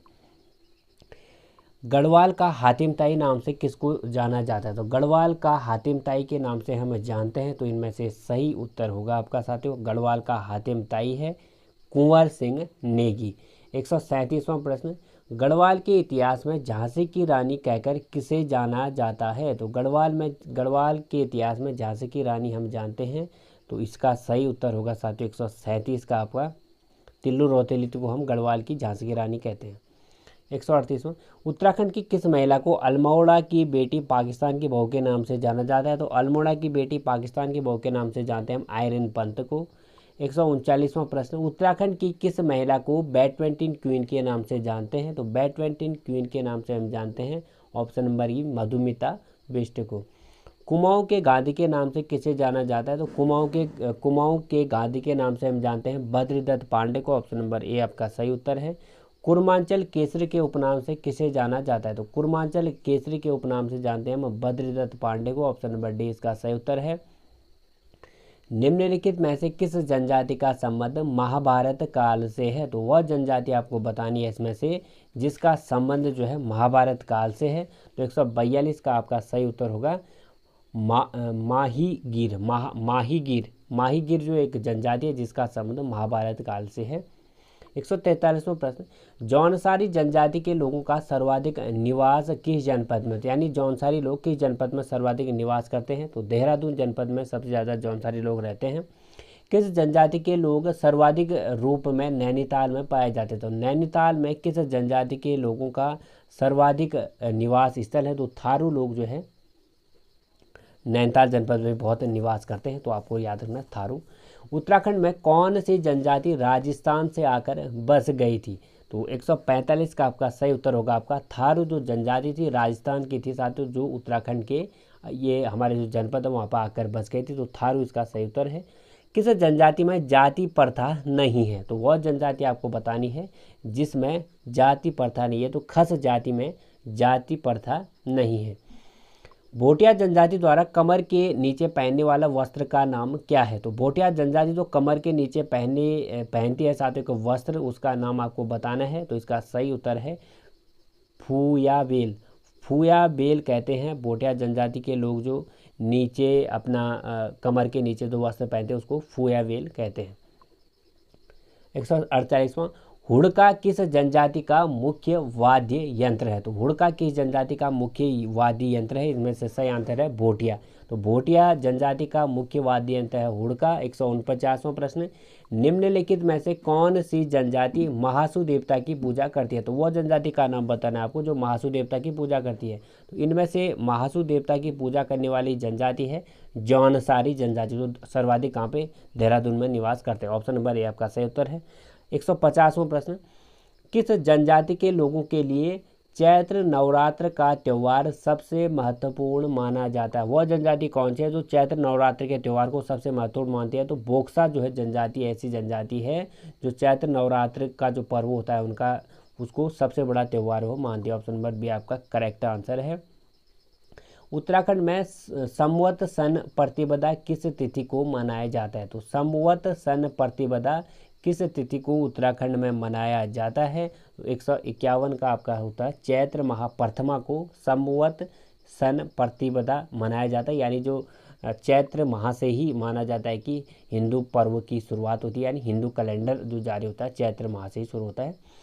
प्रदेश की संस्कृति एवं पर्यटन विभाग द्वारा संयुक्ततः आयोजित होने वाला उत्सव कौन है? तो प्रदेश की संस्कृति और पर्यटन विभाग संयुक्त रूप से किस उत्सव का आयोजन करता है? इन ऑप्शन में से आपको बताना है। तो सही उत्तर है आपका साथियों 152 का ग्रीष्म उत्सव। अगला आता है 153वां, सुरखंडा उत्सव का आयोजन कहाँ किया जाता है? तो सुरखंडा उत्सव का आयोजन किया जाता है टिहरी गढ़वाल में। निम्नलिखित में से कौन सा त्यौहार थारू स्त्रियों का सर्वाधिक प्रिय त्यौहार है? तो निम्नलिखित में से कौन सा जो त्यौहार है थारू स्त्रियों का सर्वाधिक प्रिय त्यौहार है? तो इसका सही आंसर है वजर करके त्यौहार साथियों, जो स्त्रियों का त्यौहार है थारू समुदाय की स्त्रियाँ हैं। उत्तराखंड में कौतिक को क्या कहते हैं? तो कौतिक में साथियों कुमाऊनी भाषा में कहें या गढ़वाली भाषा में मेले को कौतिक नाम से जाना जाता है। 156वां प्रश्न, उत्तराखंड के किस मेले का प्रारंभ भारत के प्रथम प्रधानमंत्री पंडित जवाहरलाल नेहरू के जन्म पर्व से शुरू हुआ? तो गौचर का मेला जो है भारत के प्रथम प्रधानमंत्री पंडित जवाहरलाल नेहरू के जन्म से शुरू हुआ साथियों 1943 से। तो आपको याद रखना है 156 का आपका राइट आंसर हो गया गौचर का मेला। 147, काशीपुर में किस त्यौहार पर बाला सुंदरी देवी के मंदिर में सबसे बड़ा मेला लगता है? तो बाला सुंदरी का मेला लगता है काशीपुर में साथियों। तो वह बड़ा मेला कब लगता है तो आपको बताना है। तो बाला सुंदरी का मेला उधमसिंह नगर काशीपुर में लगता है। तो 157 का आपका सही आंसर होगा चैत्र नवरात्रि को। उत्तराखंड का प्रसिद्ध चैती का मेला कहाँ लगता है? तो उत्तराखंड में चैती का मेला लगता है काशीपुर में। 159वां, सोमनाथ का ऐतिहासिक मेला किस स्थान पर लगता है? तो सोमनाथ का ऐतिहासिक मेला लगता है साथियों सोमनाथ मेला। तो आपको याद रखना है 159 का आपका सही उत्तर इसमें से बनेगा मासी। भुवनेश्वरी देवी मेला उत्तराखंड में कहाँ लगता है? तो भुवनेश्वरी देवी मेला उत्तराखंड में कहाँ लगता है? भुवनेश्वरी मेला लगता है आपका पौड़ी जनपद में। 160 का आपका ए राइट आंसर होगा। मानेश्वर का मेला कहाँ लगता है? तो मानेश्वर का जो मेला लगता है इनमें से आपका जो है मानेश्वर का मेला चंपावत जनपद में लगता है। रामडोला का मेला कहाँ पे लगता है? तो रामडोला का मेला लगता है आपका खटीमा में। उत्तराखंड के अतरौली नामक स्थान पर किस त्यौहार पर शिव मेला लगता है? तो अतरौली एक जगह है उत्तराखंड में, वहाँ पर एक शिव मेला का आयोजन होता है। वो कब होता है? तो रामनवमी पर्व पर जो है अतरौली स्थान पर शिव मेला का आयोजन होता है। तो 163 का ए आपका राइट आंसर हो गया। किस मेले में लोग एक दूसरे पर पत्थरों की वर्षा करते हैं? तो देवविदुरा बगवाल मेला जो रक्षाबंधन के पर्व पर मनाया जाता है हर वर्ष, वहाँ पे एक दूसरे दो गुट होते हैं वो एक दूसरे पर पत्थर की बारिश करते हैं। निम्नलिखित में से कौन सुलेमित नहीं है? साथियों आपको सुलेमित नहीं है बताया है, इनमें से आपको बताना है मेले और स्थान तो चक्करपुर में है, अलमानिया का मेला विजटी में है, वालीमिया का मेला कुदासी में है, बूढ़े बाबा का मेला, या काशीपुर एवं डांडा उज्जैन में जहर ओलियो मेला। तो 165 का आपका सही उत्तर है चक्करपुर में अल लामिया का मेला। चक्करपुर में यह मेला नहीं लगता है। काशीपुर में लगता है जहर औलिया का मेला, कुतासी में लगता है बूढ़े बाबा का मेला, विजटी में बालेमिया का मेला लगता है। 166वां प्रश्न, निम्नलिखित में से कौन एक समूह नृत्य है? तो इन नृत्यों में से बताना आपको एक समूह नृत्य है। तो जोड़ा जो है एक समूह नृत्य है साथियों। जोड़ा अलग होता है, चाचरी अलग। किस नृत्य में किसी भी प्रकार का कोई गीत नहीं गाया जाता? तो छोलिया नृत्य कुमाऊं में ज़्यादा प्रचलन में है, इसमें कोई भी गीत नहीं गाया जाता। 167 का ये उत्तर आपका सही हो गया। चांचरी निम्नलिखित में से क्या है? तो चांचरी जो है निम्नलिखित में से क्या है? एक नृत्य है। 159वां प्रश्न, निम्नलिखित लोक नृत्यों में कौन एक प्रेमियों का नृत्य है? तो प्रेमियों का नृत्य जो है किस नाम से हम जानते हैं? छबेली में लोक नृत्य एक ऐसा नृत्य है जिसमें प्रेमियों का नृत्य हम कहते हैं। जागर नृत्य निम्नलिखित में से किससे संबंधित है? तो जागर नृत्य जो किससे संबंधित है साथियों? क्षेत्रीय देवी देवताओं से संबंधित है जागर नृत्य। निम्नलिखित में से कौन सा नृत्य गुजरात के गरबा नृत्य के समान है? तो वो उस नृत्य को बताना है जो उत्तराखंड में प्रचलित है और नृत्य किया जाता है और उसको गुजरात में गरबा खेला जाता है साथियों गणेश पर्व के अवसर पर, उसी नृत्य के यह समान है। तो इसका सही उत्तर हो गया आपका चौफुला नृत्य। अगला आता है साथियों, थड़िया नृत्य उत्तराखंड के किस क्षेत्र में गाया जाता है? तो थड़िया नृत्य उत्तराखंड के किस जनपद में गाया जाता है? तो थड़िया नृत्य गाया जाता है साथियों मायके में, जब विवाहित जो महिला पहली बार आती है, जो लड़की जब विवाहित होकर पहली बार आती है तो थड़िया नृत्य कहते हैं, गढ़वाल में प्रचलन है।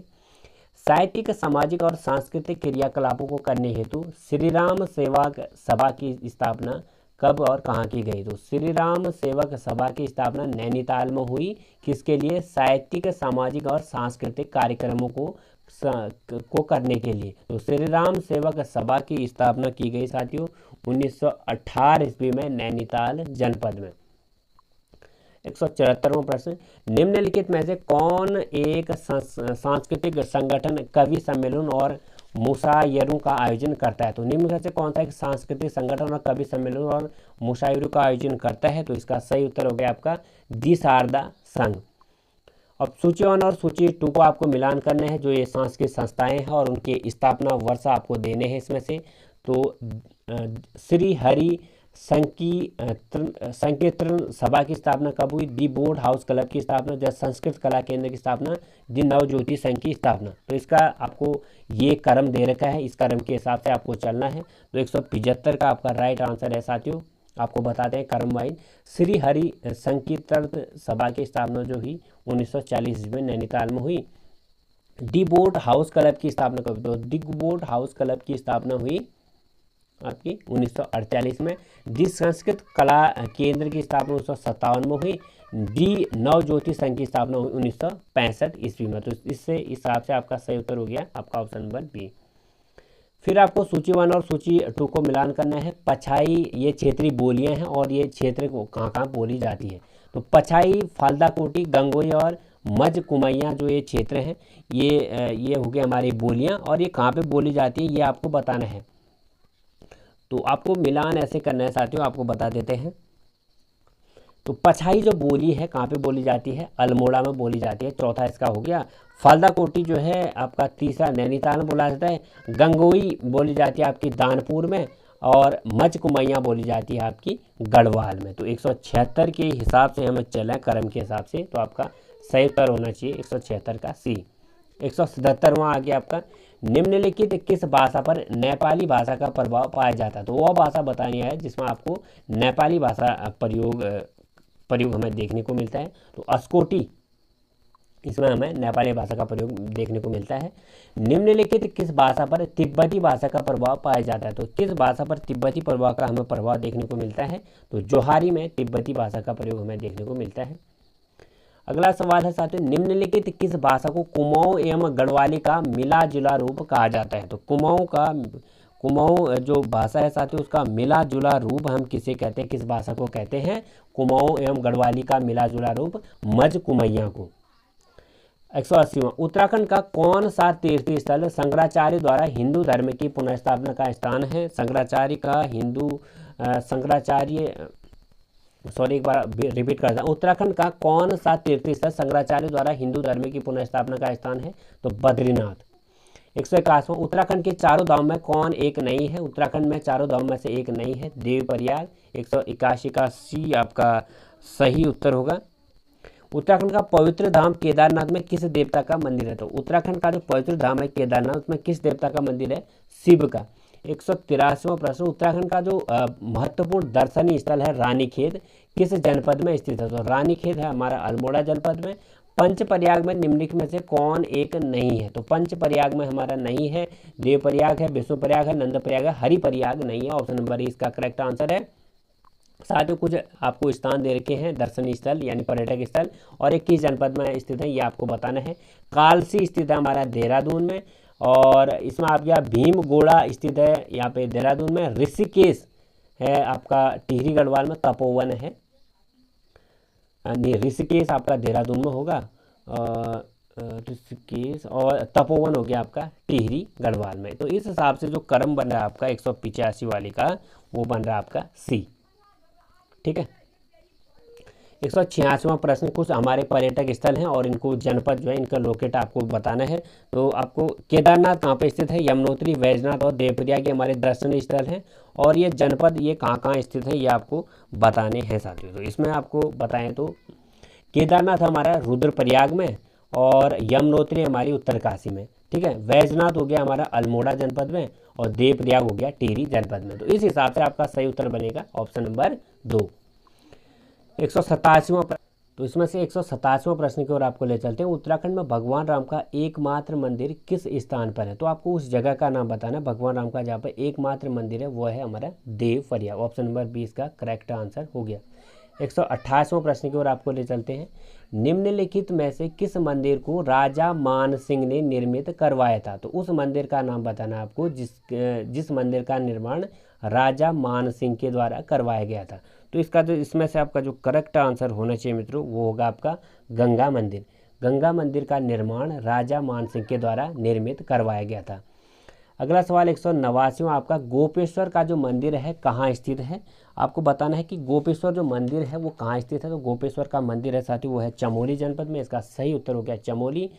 कौशिकी देवी का मंदिर स्थित है, कौशिकी देवी का मंदिर कहाँ पर स्थित है? तो कौशिकी देवी का मंदिर है अल्मोड़ा जनपद में।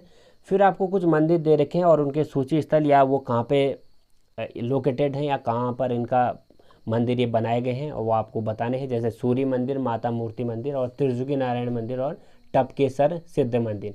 सीधे सीधे बात है, टपकेसर महादेव मंदिर हमारा देहरादून जनपद में है, सूर्य मंदिर हमारा है अल्मोड़ा कटारमल में। दो आपको यहाँ से मिल गए। अब आता है त्रिजुगी नारायण मंदिर कहाँ पर है, माता मूर्ति ये मंदिर कहाँ पे है। त्रिजुगी नारायण में आपको बताएं साथियों, त्रिजुगी नारायण मंदिर हमारा जो तीसरा वाला है, त्रिजुगी नारायण मंदिर हमारा चमोली जनपद में है। और इसमें से फिर बचा हमारा टपकेश्वर वाला तो हो गया माता मूर्ति मंदिर। तो माता मूर्ति मंदिर है हमारा बद्रीनाथ में। तो इस तरह से हमारा ऑप्शन नंबर सी इसका करेक्ट आंसर हो गया। फिर आता है 192 में आपको कुछ ऋषि दे रखे हैं और उनके जो गुरुकुल या आश्रम है उनको मिलाना है। तो ऋषियों के आश्रम कहाँ कहाँ हैं उनको मिलाना है। जैसे उर्वशी है, वाल्मीकि है, परशुराम है और पराशर है। तो उर्वशी का जो आश्रम है वो कहाँ पे आपको बताना है। उर्वशी का जो आश्रम है बामणी गांव में था, बामणी गांव जो बद्रीनाथ में है उर्वशी का आश्रम। वाल्मीकि का आश्रम कहाँ था, वाल्मीकि का आश्रम कहाँ पे था मित्रों आपको बताना है। तो वाल्मीकि का आश्रम भी कोट या देवप्रयाग में ही था। परशुराम का आश्रम फरासू श्रीनगर में था, और पराशर का जो आश्रम था उत्तरकाशी गंगानी में। तो इसका सही उत्तर बनेगा आपका 192 का ए। अगला सवाल 193, चरवाक दर्शन प्रणेता ऋषि चरवाक का आश्रम उत्तराखंड में कहाँ स्थित है। तो चरवाक दर्शन प्रणेता ऋषि चरवाक का आश्रम उत्तराखंड के किस जनपद में है। तो इसका सही उत्तर बनेगा बद्रीनाथ के निकट। तो चरवाक दर्शन प्रणेता ऋषि चरवाक का आश्रम उत्तराखंड के बद्रीनाथ के निकट है। 194वां प्रश्न आ गया, प्रसिद्ध पद्मपुरी आश्रम कहाँ पर स्थित है। तो प्रसिद्ध पद्मपुरी जो मंदिर है साथियों वो कहाँ पर स्थित है, नैनीताल जनपद में। इसका सही उत्तर है क्या नैनीताल, ऑप्शन नंबर सी। कुछ और स्थान दे दिया और उनको आपको बताना है कि ये कहाँ पर स्थित है साथियों। ये भी एक बार बहुत ही महत्वपूर्ण प्रश्न हो सकता है। इंडियन इंस्टीट्यूट ऑफ जो पेट्रोलियम है इसकी स्थापना कहाँ पे की गई है। हिंदुस्तान एंटीबायोटिक्स लिमिटेड की स्थापना कहाँ पे की गई। भारी विद्युत संयंत्र की स्थापना कहाँ पे की गई। ड्रग्स कंपोजिट रिसर्च यूनिट की स्थापना कहाँ पे की गई। तो इनमें से आपका जो सही उत्तर बनेगा साथियों वो आप बनेगा आपका कैसे, जैसे इंडियन इंस्टीट्यूट ऑफ पेट्रोलियम की स्थापना हुई देहरादून जनपद में, ठीक हो गया। फिर बनेगा जैसे हिंदुस्तान एंटीबायोटिक्स लिमिटेड है इसकी स्थापना कहाँ पे की गई, ऋषिकेश में हुई। तो भारी जो विद्युत संयंत्र है इसकी स्थापना हुई हमारी रानीपुर हरिद्वार में, ठीक है। ड्रग्स कंपोजिट रिसर्च यूनिट है इसकी स्थापना हुई हमारी कहाँ पे, रानीखेत में। तो इसका इसमें से जो मिलान के अनुसार सही उत्तर हमारा बन रहा है ऑप्शन नंबर 20 का करेक्ट आंसर हुआ। अगला सवाल साथियों, रूस के सहयोग से स्थापित एंटीबायोटिक्स दवाइयां बनाने का जो कारखाना है वो कहाँ पर है। तो रूस की सहायता से एंटीबायोटिक्स दवाइयां बनाने का जो कारखाना स्थापित किया जा रहा है वो कहाँ पे किया जा रहा है। तो 205 का आपका सही आंसर हो गया साथियों, कहाँ पे, ऋषिकेश में। तो आपका सही आंसर है ऋषिकेश। फिर आ गया साथियों इसमें 206 वाला प्रश्न, उत्तराखंड के किस जनपद में Indian drugs and pharmaceutical limited स्थित है। तो Indian drugs and pharmaceutical limited स्थित है। तो 206 का आपका सही आंसर हो गया, 206 का सी देहरादून में है Indian drugs and pharmaceutical limited. भारतीय हैवी इलेक्ट्रिकल्स कहाँ स्थित है। तो भारतीय हैवी इलेक्ट्रिकल्स है हरिद्वार जनपद में। 208 का प्रश्न, एक ऑस्ट्रेलियाई कंपनी पेंटांक लिमिटेड द्वारा उत्तराखंड में किस स्थान पर इंफॉर्मेशन टेक्नोलॉजी पार्क की स्थापना की जा रही है। तो एक ऑस्ट्रेलिया कंपनी है पेंटांक लिमिटेड, उसके द्वारा उत्तराखंड में एक स्थान पर इंफॉर्मेशन टेक्नोलॉजी पार्क की स्थापना की जा रही है। तो आपको बताना है यह पार्क की स्थापना कहाँ पे की जा रही है। तो इसका सही आंसर आपका देहरादून में। 209वां प्रश्न, उत्तराखंड में स्थित मसूरी में लाल बहादुर शास्त्री अकादमी है उसका जो संबंध है किस क्षेत्र से, यहाँ पे किसका प्रशिक्षण होता है। तो IAS का प्रशिक्षण होता है लबासना लाल बहादुर शास्त्री अकादमी में। तो इसका सही उत्तर हो गया ऑप्शन नंबर बी। भारतीय सैन्य अकादमी कहाँ पर स्थित है। तो भारतीय सैन्य अकादमी स्थित है हमारी देहरादून जनपद में। 211वां सवाल, रुड़की इंजीनियरिंग कॉलेज IIT की स्थापना कब हुई। तो रुड़की में जो इंजीनियरिंग कॉलेज था IIT उसकी स्थापना कब हुई ये आपको बताना है। इन ऑप्शन में से आपका सही उत्तर है 1847 में रुड़की में IIT की स्थापना की गई। ऑप्शन नंबर 20 का करेक्ट आंसर है। 222वां सवाल, इंडियन फॉरेस्ट रेंजर कॉलेज की स्थापना कहाँ पे की गई। तो इंडियन फॉरेस्ट रेंजर कॉलेज की स्थापना हुई FRI की स्थापना देहरादून में। अगला सवाल साथियों इन ऑप्शन में से आपको बताना है 213वां, पंतनगर विश्वविद्यालय की स्थापना किस वर्ष की गई। तो पंतनगर में विश्वविद्यालय की स्थापना हुई 1960 ईस्वी में। इसका सही उत्तर है option number C. Hemvati Nandan Bahuguna Garhwal विश्वविद्यालय उत्तराखंड राज्य के किस शहर में है। तो हेमवती नंदन बहुगुणा विश्वविद्यालय उत्तराखंड के श्रीनगर में। ऑप्शन नंबर 20 का करेक्ट आंसर हो गया। 215, निम्नलिखित में से किस राजा ने कुमाऊं में पंचायती सरकार या नियमबद्ध राज्य प्रणाली की नींव डाली। तो कुमाऊं जो चंद्रवंश का प्रथम शासक था यानी चंद्रवंश का संस्थापक हम कहते हैं सोमचंद्र को, उसने कुमाऊं में पंचायती सरकार और नियमबद्ध राज्य प्रणाली की नींव डाली। ऑप्शन नंबर इसका करेक्ट आंसर हो गया। उत्तराखंड में राज्यसभा की कितने सीटें हैं। तो राज्यसभा की सीटें हैं 3 और विधानसभा की सीटें विधानसभा की सीटें हैं 71 और आपको बता दें लोकसभा की सीटें हैं 5। उत्तराखंड राज्य में आय का मुख्य स्रोत क्या है। तो उत्तराखंड में आय का मुख्य स्रोत इनमें से है पर्यटन जो है आय का मुख्य स्रोत उत्तराखंड का है। किस राज्य की अर्थव्यवस्था को मनी ऑर्डर अर्थव्यवस्था कहते हैं। तो उत्तराखंड की जो अर्थव्यवस्था है उसको हम मनी ऑर्डर अर्थव्यवस्था कहते हैं। 211 का डी आपका सही उत्तर हो गया। 219वां सवाल, उत्तराखंड मुख्यतः किस उद्योग के लिए जाना जाता है। तो उत्तराखंड जो मेनली जाना जाता है पर्यटन उद्योग के लिए। ऑप्शन नंबर सी इसका करेक्ट आंसर हो गया। इस सवाल की ओर, ब्रिटिश सरकार के जो शासनकाल में उत्तर प्रदेश की जो ग्रीष्मकालीन राजधानी थी इन ऑप्शन में से आपको बताना है कि वो राजधानी कहाँ थी। तो ब्रिटिश शासन के शासनकाल में उत्तर प्रदेश की जो राजधानी थी वो थी नैनीताल, वो भी कौन सी, ग्रीष्मकालीन। 221वां प्रश्न आपको ले चलते हैं, उत्तराखंड में जो VHEL है उसकी स्थापना कहाँ पे हुई? तो भारत हैवी इलेक्ट्रिकल लिमिटेड है, उसकी स्थापना कहाँ पे की गई? हरिद्वार जनपद में।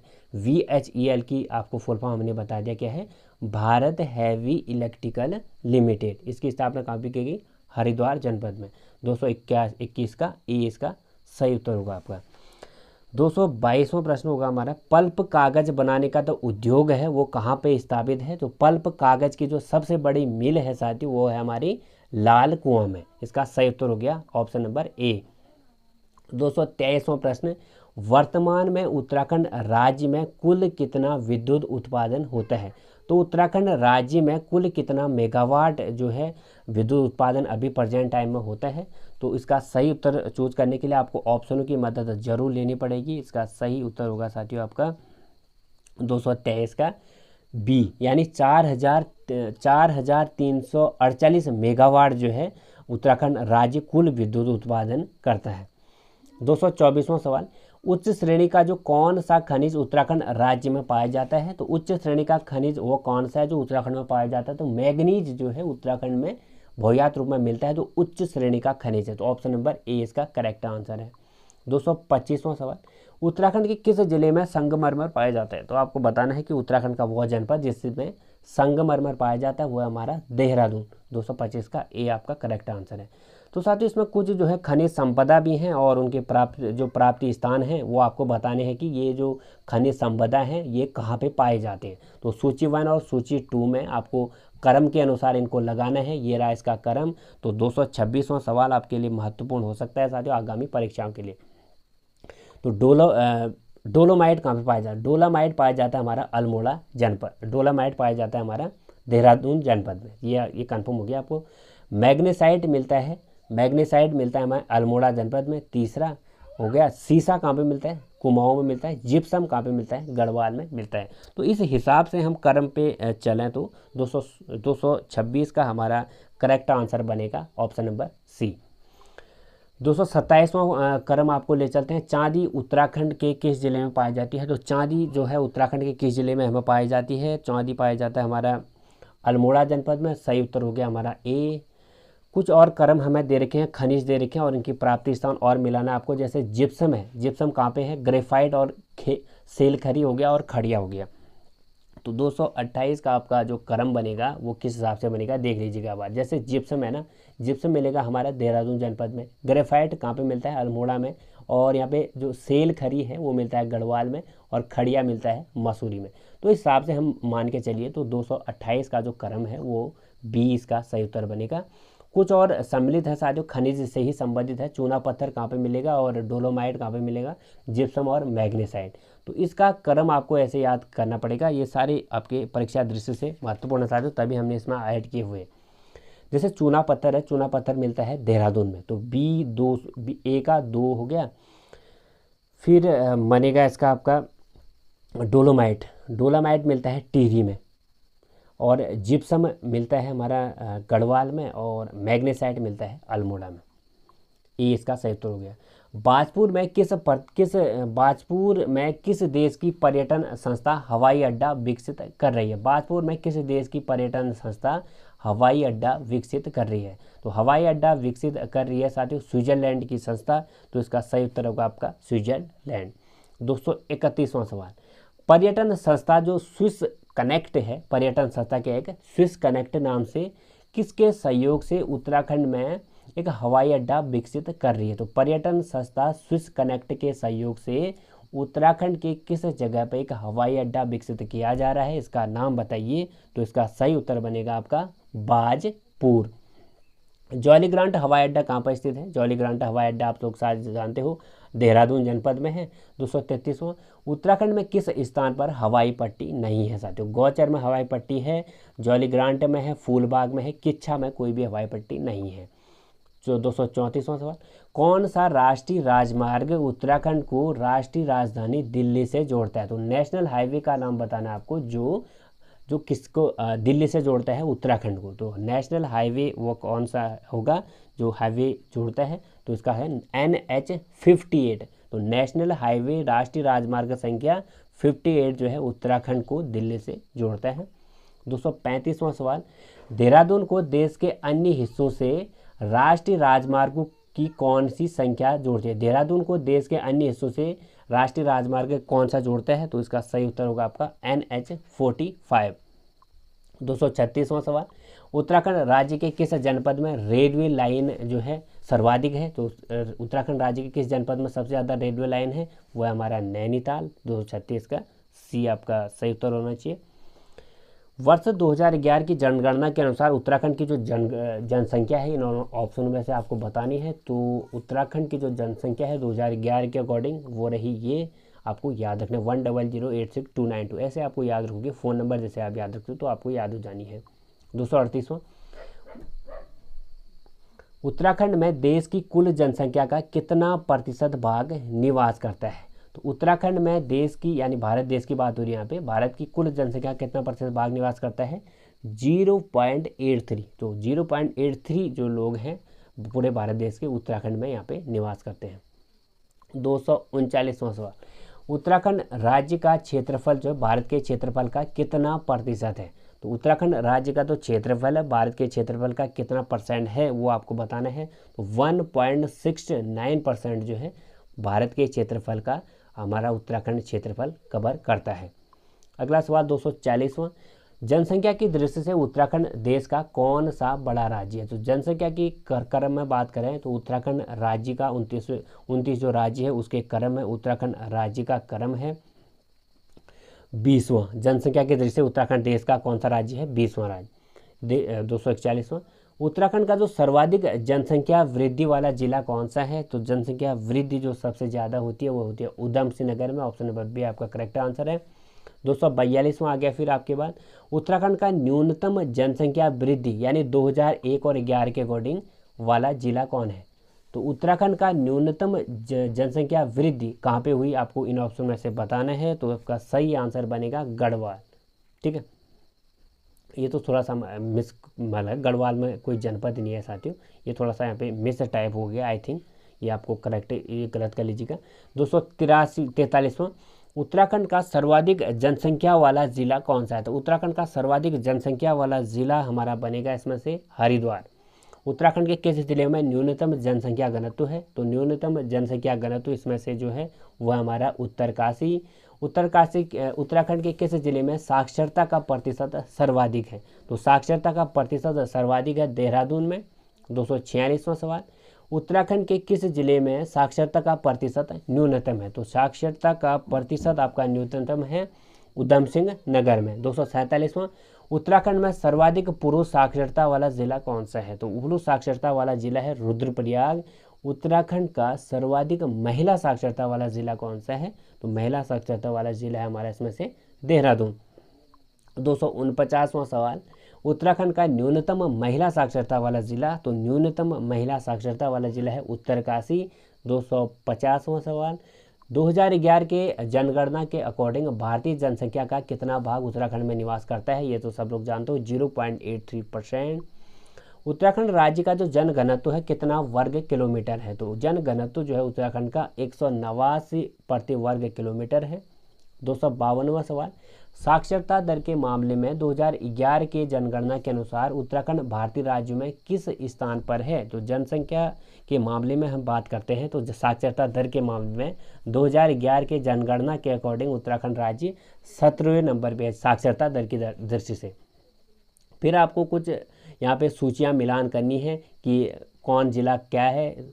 तो सबसे कम जनसंख्या घनत्व किस जिले का है, फिर बताना आपको जनसंख्या की दृष्टि से सबसे बड़ा जिला, न्यूनतम जनसंख्या वाला जिला और सर्वाधिक साक्षर वाला हमारा उत्तराखंड का जिला। ये सारे किसके हिसाब से हैं? ये सारे जो दिए गए हैं आपको ये हैं 2011 के अकॉर्डिंग। तो सबसे कम आपका जो सबसे कम जनसंख्या घनत्व वाला ज़िला होगा इसमें से है ना आपका, वो है आपका हरिद्वार।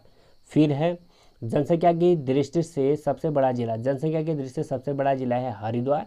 न्यूनतम साक्षरता वाला जिला है चंपावत और सर्वाधिक साक्षरता वाला जिला है देहरादून। तो इसके हिसाब से ऑप्शन नंबर बी आपका सही उत्तर होना चाहिए। उत्तराखंड क्रांति दल की स्थापना कब हुई? तो 1969 ईस्वी को हुई उत्तराखंड क्रांति दल की स्थापना। 255वां सवाल, प्रजामंडल नामक जो संस्था है उसकी स्थापना कब की गई? तो प्रजामंडल नामक संस्था की स्थापना 1939 में कहाँ की गई? देहरादून में की गई। 255 का आपका सही उत्तर होगा देहरादून। कौशिक समिति कब गठित की गई? तो कौशिक समिति गठित की गई साथियों सन 1994 को। तो कौशिक समिति गठित की गई सन 1994 को। 257वां सवाल, 24 जुलाई 1979 ईस्वी में पृथक पर्वतीय राज्य के गठन हेतु उत्तरांचल क्रांति दल की स्थापना कहाँ पर की गई? तो 24 जुलाई 1979 को हुई जो ये हम क्रांति दल की बात करें उसका गठन। तो वो जो क्रांति दल का जो गठन किया गया किस स्थान पर किया गया? तो आपका सही उत्तर होगा मसूरी में। कुमाऊं परिषद की स्थापना कब हुई? तो कुमाऊं परिषद की स्थापना 1916 ईस्वी में। कुमाऊं कांग्रेस कमेटी का गठन हुआ 1912 ईस्वी में। टिहरी गढ़वाल राज्य का भारतीय गणराज्य के उत्तर प्रदेश प्रांत में विलय कब हुआ? तो टिहरी जो गढ़वाल राज्य था उत्तर प्रदेश का एक जिला कब बना? 1 अगस्त 1949 को। चिपको आंदोलन के प्रणेता का नाम बताए। जो चिपको आंदोलन को ऊंचाइयों में पहुंचाया था देश विदेश में, जो सुंदरलाल बहुगुणा को। 262वां सवाल, सविनय अवज्ञा आंदोलन 1930 का नेतृत्व उत्तराखंड में किसने किया था? तो गोविंद बल्लभ पंत ने नेतृत्व किया था सविनय अवज्ञा आंदोलन का। 262 का आपका सी आपका सही उत्तर होना चाहिए। फिर ले चलते हैं आपको 263वें प्रश्न की ओर। पंडित गोविंद बल्लभ पंत हिमालयी पर्यावरण विकास संस्था की स्थापना किस जनपद में की गई? तो अल्मोड़ा जनपद में है पंडित गोविंद बल्लभ पंत हिमालय पर्यावरण विकास संस्थान की स्थापना। 264वां सवाल, प्रदूषण नियंत्रण परिषद का गठन किस जनपद में किया गया? तो प्रदूषण नियंत्रण परिषद 264 में प्रदूषण नियंत्रण परिषद का गठन किस जनपद में किया गया? तो प्रदूषण का नियंत्रण कैसे हो उसके लिए एक परिषद का गठन किया गया देहरादून जनपद में। 264 का आपका बी सही उत्तर होना चाहिए। 265वां सवाल, राज्य के किस महिला खिलाड़ी ने दक्षिण कोरिया में आयोजित जो 10वें एशियन गेम्स में भारतीय हॉकी टीम का देश का प्रतिनिधित्व किया था? तो राज्य की किस महिला खिलाड़ी ने दक्षिण कोरिया में हुई जो 10वें एशियन गेम्स में भारतीय हॉकी टीम में देश का प्रतिनिधित्व किया था? तो 265 का आपका सही उत्तर होगा कुमारी मंजू बिष्ट। ऐसे भी आ सकता है कुमारी मंजू बिष्ट का संबंध किस क्षेत्र से? तो एक हॉकी प्लेयर है। 266वां सवाल, निम्नलिखित में से किस उत्तराखंड के खिलाड़ी ने नौकायन में अंतर्राष्ट्रीय स्तर पर देश का प्रतिनिधित्व किया था? उत्तराखंड का वो खिलाड़ी कौन सा है जिसने नौकायन में अंतर्राष्ट्रीय प्रतिनिधित्व जो है किया था अंतर्राष्ट्रीय स्तर पर देश का? वो भी तो उस नौकायन खिलाड़ी का संबंध हमारे उत्तराखंड से है और उनका नाम आपको पता होना चाहिए। उनका नाम है सुरेंद्र सिंह वल्दिया। अगला सवाल, निम्नलिखित में से किस उत्तराखंड के खिलाड़ी को वर्ष 1983 में राष्ट्रपति द्वारा एशियाई खेलों में मुक्केबाजी में रजत पदक प्राप्त करने पर सोर्ड ऑफ ऑनर से अलंकृत किया गया था? तो किस उत्तराखंड के खिलाड़ी को वर्ष 1983 में राष्ट्रपति द्वारा एशियाई खेलों में मुक्केबाजी में रजत पदक प्राप्त करने के लिए सोर्ड ऑफ ऑनर से जो नवाजा दिया गया था वो है आपका Rajendra Puneda, sword of honour पुरस्कार विजेता हैं। 268वां, अंतर्राष्ट्रीय स्तर के खिलाड़ी देवीचंद का संबंध निम्नलिखित में किस खेल से है? तो देवीचंद अंतर्राष्ट्रीय स्तर का खिलाड़ी है, उनका आपको बताना है किस क्षेत्र से इनका संबंध है। तो बॉक्सिंग प्लेयर है देवीचंद। उत्तराखंड की किस महिला को अंतर्राष्ट्रीय धाविका बनने का श्रेय मिला? तो उत्तराखंड की वो महिला बताना आपको जो अंतर्राष्ट्रीय धाविका है और उनका संबंध उत्तराखंड से है, उत्तराखंड की है वो। 269 का आपको होगा संतोषी खड़ायत जो है अंतर्राष्ट्रीय स्तर की महिला धाविका है। 270वां सवाल, उत्तराखंड की किस महिला को मार्च 1997 में अंतर्राष्ट्रीय जूडो के लिए पहली भारतीय महिला रेफरी चुना गया था? 270 का आपका सवाल उत्तर होना चाहिए। किस महिला को मार्च 1997 में अंतर्राष्ट्रीय जूडो के लिए पहली भारतीय महिला रेफरी चुना गया? तो सुश्री मीनू को मार्च 1997 में जो अंतर्राष्ट्रीय जूडो प्रतियोगिता हुई थी उसमें महिला रेफरी के रूप में इनको चुना गया था।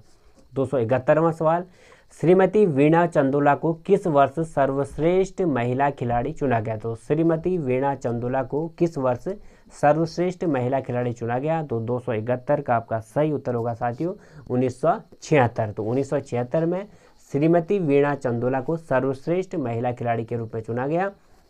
272वां सवाल, निम्नलिखित में से कौन एक महिला उत्तराखंड की क्रिकेट खिलाड़ी है? तो इनमें से आपको बताना है कि एक महिला है जो यहाँ की खिलाड़ी है, क्रिकेट खिलाड़ी है। तो इसका सही उत्तर होगा साथियों, आप लोग सारे जानते हो कि हेमलता काला जो है उत्तराखंड की महिला क्रिकेट खिलाड़ी है। कुछ जो है खिलाड़ियों के नाम आपको दे दिए और उनका संबंध आपको बताना है कि सैयद अली, हरिदत्त कापड़ी, हरि सिंह थापा और त्रिलोक सिंह बसेड़ा, इनका संबंध किस खेल से है ये आपको बताना है, क्योंकि इस तरह के प्रश्न भी एग्ज़ाम में पूछे जाते हैं, तो ऐसे प्रश्न भी आपके लिए अच्छे हो सकते हैं। तो सैयद अली का संबंध किस खेल से है ये आपको बताना है। तो सैयद अली का संबंध है साथियों हॉकी से, और हरिदत्त कापड़ी का संबंध है बास्केटबॉल से। हरि सिंह थापा का संबंध आपका मुक्केबाजी से, और त्रिलोक सिंह बसेड़ा का संबंध है फुटबॉल से। तो इस हिसाब से आपका सही उत्तर हो गया ऑप्शन नंबर बी।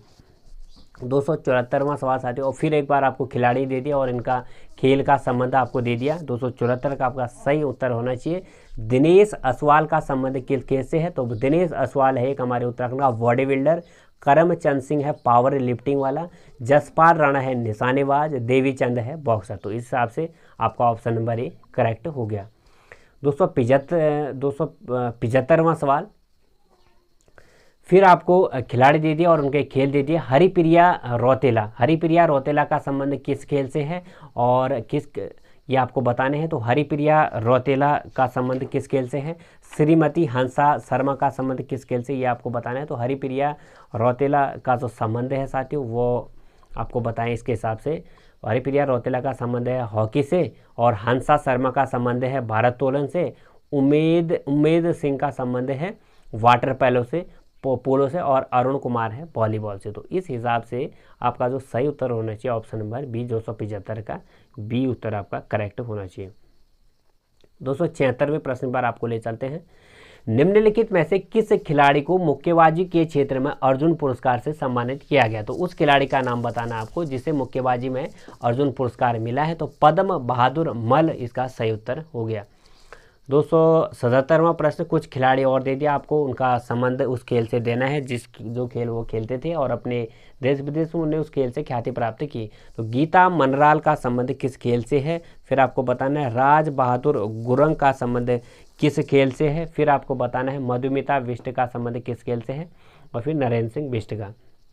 आपको बताएं साथियों, गीता मनराल जो है हॉकी प्लेयर हैं, राज बहादुर गुरंग जो है बॉक्सर हैं, मधुमिता बिष्ट के हैं बैडमिंटन खिलाड़ी हैं, और नरेंद्र सिंह बिष्ट के हैं धावक हैं। तो इस हिसाब से आपका सही उत्तर बनेगा ऑप्शन नंबर बी।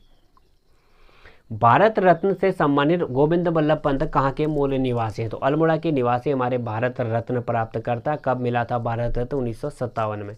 पद्मश्री प्राप्त करने वाले उत्तराखंड के पहले व्यक्ति तो लक्ष्मण सिंह जंगपांगी जो है पद्मश्री इनको मिला हुआ था। 280वां सवाल, निम्नलिखित में से कौन एक पद्मश्री प्राप्त करने वाला व्यक्ति नहीं है। तो इनमें से आपको बताना है किसको पद्मश्री मिला ही नहीं है। तो पद्मश्री इसमें से किसको नहीं मिला है उसमें बात करें तो डॉक्टर शिव प्रसाद डबराल को पद्मश्री नहीं मिला है, श्याम सिंह को मिला है, छत्रपति जोशी को मिला है, शिवानी को मिला है। 281वां सवाल, निम्नलिखित में से किस पुरातत्ववेत्ता को पद्मश्री से सम्मानित किया गया है। तो उस पुरातत्ववेत्ता को आपको बताना है जिसे पद्मश्री यहाँ पे से सम्मानित किया गया है। तो वह है सतीश चंद्र काला को पद्मश्री मिला है, एक पुरातत्ववेत्ता है एक। ऑप्शन नंबर बी आपका करेक्ट आंसर है। 282वां सवाल, उत्तराखंड के विख्यात चित्रकार रणवीर सिंह किस पुरस्कार से सम्मानित किया गया। तो रणवीर सिंह को मिला है, वो एक प्रमुख चित्रकार हैं उत्तराखंड के, उनको पुरस्कार कौन सा दिया गया ये आपको याद होना चाहिए। दो पद्मश्री से नवाजा गया रणवीर सिंह को, एक चित्रकार हैं। 283वां सवाल, निम्नलिखित में से किस उत्तराखंड के पुरातत्ववेत्ता को उनकी पुस्तक पुरातत्व प्रसंग के लिए रजत पुरस्कार से पुरस्कार किया। तो ब्रिज मोहन पांडे को पुरातत्व प्रसंग उनकी एक पुस्तक थी उसके लिए रजत पुरस्कार मिला। तो उसका सही उत्तर होगा ब्रिज मोहन पांडे। कुमाऊं साहित्य के पहले कवि कौन थे? कुमानी पंत को कुमाऊं साहित्य का हम पहले कवि के रूप में जानते हैं। 250वां सवाल, होलदार, माया सरोवर, चांद और औरतों का शहर जैसे उपन्यासों के लेखक कौन है। तो होलदार, माया सरोवर, चांद और औरतों का शहर जैसे जो उपन्यास हैं वो किसके द्वारा लिखे गए थे। तो 285 का आपका सही उत्तर है शैलेश मटियानी के द्वारा ये जो उपन्यास है लिखे गए।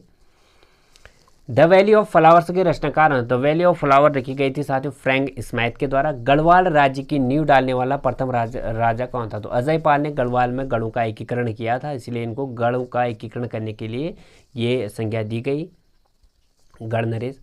तो टिहरी गढ़वाल राज्य का प्रथम और अंतिम संवैधानिक शासक कौन था? तो टिहरी राज्य का प्रथम भी मानवेंद्र शाह ही था और अंतिम संवैधानिक शासक कौन था? तो मानवेंद्र शाह जो है अंतिम संवैधानिक शासक था, जब तक 1 अगस्त 1949 को जब यह हमारा विलय हो गया ना, यहाँ का टिहरी का उत्तर प्रदेश के एक ज़िले के रूप में विलय हो गया, तब उधर से मानवेंद्र शाह ही यहाँ पे क्या थे? शासक थे।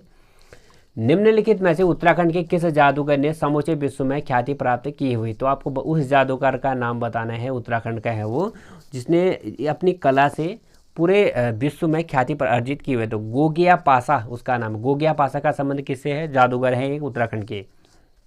290 उत्तराखंड को कार्य क्षेत्र बनाने वाली मीराबेन मूल रूप से कहाँ की है? तो मीराबेन जो थी गांधी जी की शिष्या थी, वो लंदन से आई हुई थी।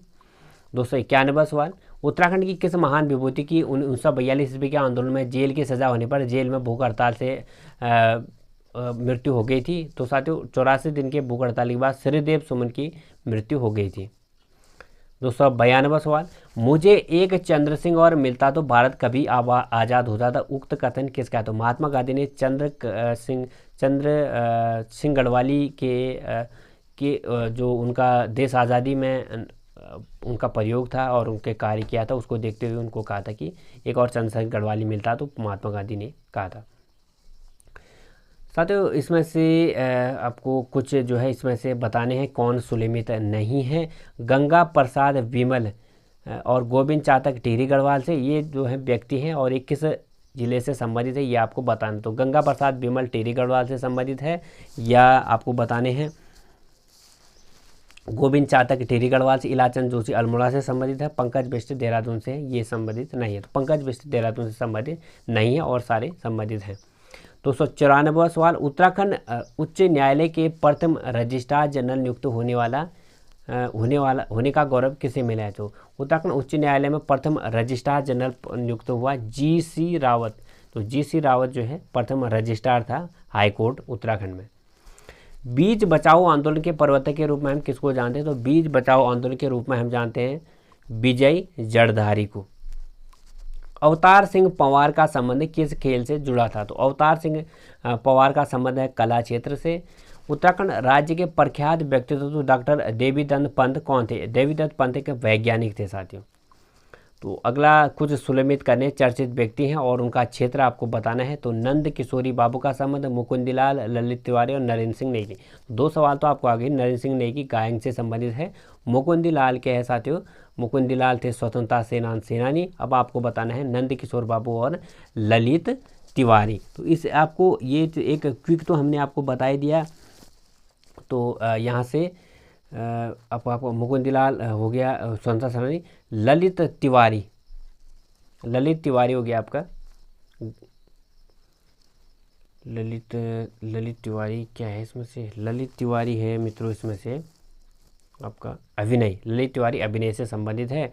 नरेंद्र नेगी तो हमने बता दिया गायन से। मुकुंदलाल आपको बता दिया ये। और नंद किशोरी बाबू किससे है? अंतर्राष्ट्रीय खिलाड़ी। तो इस हिसाब से आपका जो सही उत्तर बनेगा ऑप्शन नंबर ए आपका सही उत्तर होगा। उत्तराखंड का प्रथम अखबार कौन सा है? तो उत्तराखंड का प्रथम अखबार से साथियों अल्मोड़ा अखबार। ऑप्शन नंबर डी आपका सही उत्तर होना चाहिए। 3 सवाल गढ़वाल का प्राचीन नाम क्या था? गढ़वाल का प्राचीन नाम था तो साथियों वो है खसदेश। पिराने कलियर शरीफ उत्तराखंड में कहाँ स्थित होता? पिराने कलियर शरीफ उत्तराखंड में कहाँ स्थित है ये आपको बताना है। तो पिराने कलियर शरीफ है रुड़की में। 302 है निम्नलिखित में से उत्तराखंड में सर्वाधिक ऊंचाई पर कौन सा पहाड़ी स्थान है? तो कौन सा पहाड़ी स्थान है तो उत्तराखंड का सर्वाधिक ऊंचाई पर? तो मसूरी इसका सही उत्तर होना चाहिए। उत्तराखंड राज्य किस प्राकृतिक संपदा हेतु संपन्न माना जाता है? उत्तराखंड राज्य किस प्राकृतिक संपदा हेतु माना जाता है? तो 303 का आपका सही उत्तर होगा साथियों जल संपदा के लिए। बुग्याल किसे कहते हैं? तो मखमली घास का मैदान को हम बुग्याल कहते हैं उत्तराखंड में स्थानीय भाषा में रूढ़ी कहा जाता है। तो रूढ़ी हम कहते हैं साथियों स्थानीय भाषा में ग्रीष्म ऋतु को। रूढ़ पड़ गई नहीं कहते, वो है ग्रीष्म ऋतु आगे यानी ज़्यादा गर्मी होती है जब। महान मौर्य सम्राट अशोक का अभिलेख उत्तराखंड के किस स्थान से मिला है? तो महान मौर्य शासक अशोक का शिलालेख उत्तराखंड के किस स्थान से मिला हुआ यह आपको बताना है। तो इसका सही उत्तर होगा आपका कालसी।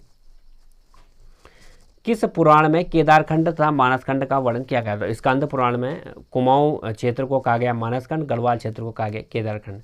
निम्न के मध्य कौन सा में कड़वा आश्रम कहाँ पे है? गढ़वाल में, कटारमल अल्मोड़ा में, ठीक है, द्वारहाट अल्मोड़ा में है। लाखा मंडल जो है रुद्रप्रयाग में नहीं है, लाखा मंडल भी देहरादून जनपद में है।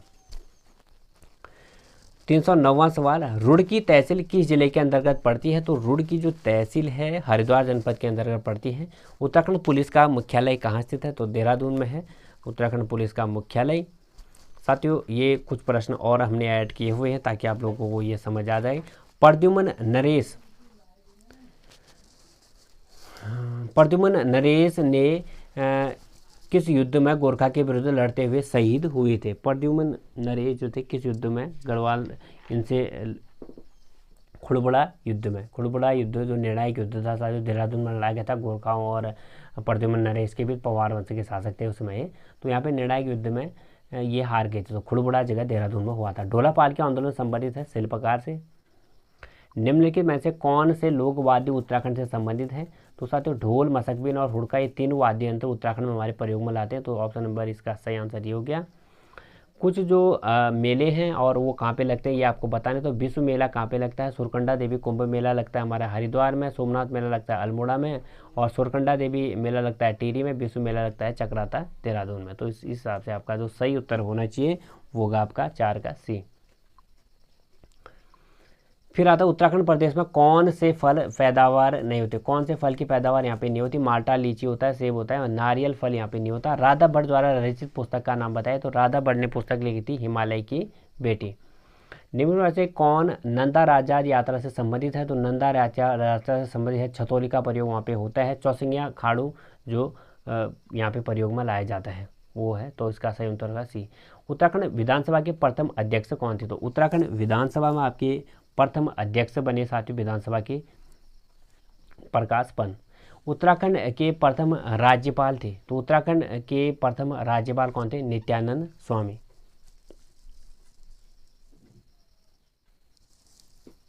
अबे ये मुख्यमंत्री, सॉरी, नित्यानंद स्वामी मुख्यमंत्री थे पहले। सुरजीत सिंह बरनाला हमारे राज्यपाल है।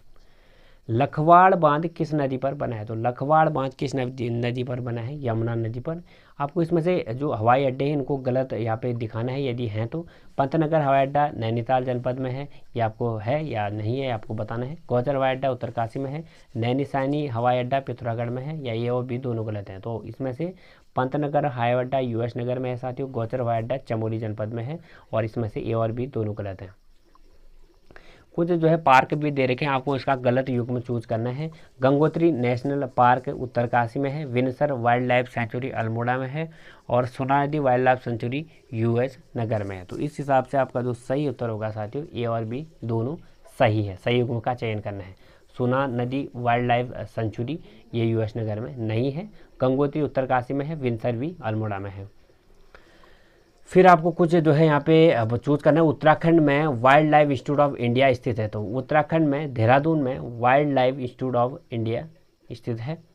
उत्तराखंड में लोकसभा की कितनी सीटें हैं? 5 सीटें हैं। उत्तराखंड में निम्न में से किस जनपद पुरुष जनसंख्या सबसे अधिक है? हरिद्वार में, 15 का डी। उत्तराखंड में निम्न में से किस जनपद की सबसे कम जनसंख्या है? बागेश्वर। तो 1947 में मरणोपरांत परमवीर चक्र से सम्मानित किए जाने वाले मेजर सोमनाथ शर्मा किस रेजिमेंट से संबंधित है? ये थे हमारे कुमाऊं रेजिमेंट से। प्राचीन शैली चित्र जो लाखों गुफा है वह कहाँ स्थान पर है? अल्मोड़ा में। कत्यूरी की दरबारी भाषा क्या थी? कत्यूरी की दरबारी भाषा थी संस्कृत। दारमा एवं ब्यास घाटी को जोड़ने वाला दर्रा कौन था? तो दारमा एवं ब्यास घाटी को जो जोड़ने वाला दर्रा था वो था हमारा सिनला दर्रा।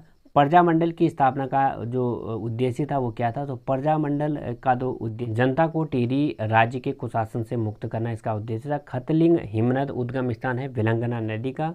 निम्न के में से कौन सा पर्वतीय नगर नहीं है? तो इनमें से आपको बताना है कि कौन सा पर्वतीय नगर नहीं है। तो रुद्रपुर जो है एक मैदानी नगर के अंतर्गत आता है। सुप्रसिद्ध कैलाश मानसरोवर यात्रा गुजरती है। तो लिपुलेख दर्रे जो पिथौरागढ़ के आगे पड़ता है, लिपुलेख दर्रा, वहाँ से होकर कैलाश मानसरोवर यात्रा गुजरती है। निम्न में से कौन सा एक उत्तराखंड में रेल यातायात का अंतिम बिंदु है? रेल यातायात का अंतिम बिंदु आपको बताना है इसमें से। तो इसका सही उत्तर होगा साथियों हमारा लक्सर, हरिद्वार में पड़ता है। नंदौर दून किस जनपद में स्थित है? तो नंदौर दून किस जनपद में स्थित है? वो है हमारा नैनीताल जनपद में। हिमालय में मुख्य सीमा भ्रंश पृथक करता है। तो हिमालय को मुख्य सीमा भ्रंश इन ऑप्शनों में से क्या करता है? तो 11 का आपका सही उत्तर होगा साथियों, वो है इसका महान हिमालय एवं लघु हिमालय। उत्तरकाशी का ऐतिहासिक नाम क्या है? उत्तरकाशी का आदि नाम है बाड़ाहाट। उत्तरकाशी उत्तराखंड में औपनिवेशिक संघर्ष किस काल से प्रारंभ होता है? गोरखा काल। प्राचीन समय में निम्न में से कुब्जा क्रम के रूप में जाना जाता है ऋषिकेश को। पांडुकेश्वर ताम्रपत्र किस भाषा में लिखा गया? तो पांडुकेश्वर ताम्रपत्र लिखा गया संस्कृत में। निम्न में से किस नृत्य में गीत नहीं गाया जाता है? वो है हमारा छोलिया नृत्य। द्वारहाट में 9वीं शताब्दी के ध्वज मंदिर में एक अन्य नाम से जाना जाता है। तो ध्वज मंदिर को हम गुजरदेव मंदिर के नाम से भी जानते हैं। निम्न में से कौन सी जनजाति भूमसेन देवता की पूजा करती है? तो कौन सी जनजाति भूमसेन देवता की पूजा करती है? बोक्सा। उत्तराखंड में पीतल नगरी की स्थापना की जा रही है। तो पीतल नगरी की स्थापना की जा रही है अल्मोड़ा में। उत्तराखंड में 38वें राष्ट्रीय खेल के 2018 38वां राष्ट्रीय खेल उस टाइम का करंट अफेयर्स का क्वेश्चन है। उत्तराखंड के किस शहर को हाल ही में भारत के स्वच्छ शहरों की संख्या तो उत्तराखंड के किस शहर को हाल ही में भारत के स्वच्छ शहरों की सूची में शामिल किया गया? वह है देहरादून। उत्तराखंड में राष्ट्रपति शासन कब लागू हुआ? तो 27 मार्च 2016 को राष्ट्रपति शासन उत्तराखंड में 46 दिन तक चला। गढ़वाल के इतिहास में नक्कटी रानी के रूप से हम किसको जानते हैं? तो कर्णावती रानी को। गढ़वाल सर्वदलित परिषद का गठन 1928 में किया गया, किसके द्वारा? जयानंद भारती के द्वारा। देहरादून में प्रजामंडल की स्थापना का उद्देश्य क्या है? तो देहरादून में प्रजामंडल का उद्देश्य है जनता को टिहरी राज्य के कुशासन से मुक्त करना। अल्मोड़ा सिक्कों में उल्लेखित नाम किसका है? तो शिवभद्र, शिवपालित और हरिदत्त का नाम था अल्मोड़ा में जो सिक्के मिले हुए थे। अगला सवाल है निम्नलिखित जो विकल्प है उसमें राजा और उसकी राजधानी दी गई, उसमें से सही सुलेमित आपको करना है। सोमचंद जो है राजबुंगा, कनकपाल देवलगढ़, अजयपाल टिहरी और मानसा जो है चांदपुरगढ़। तो इस हिसाब से आपका जो सही उत्तर बनेगा साथियों सुलेमित सही तो सोमचंद ने राजबुंगा किला बनाया था।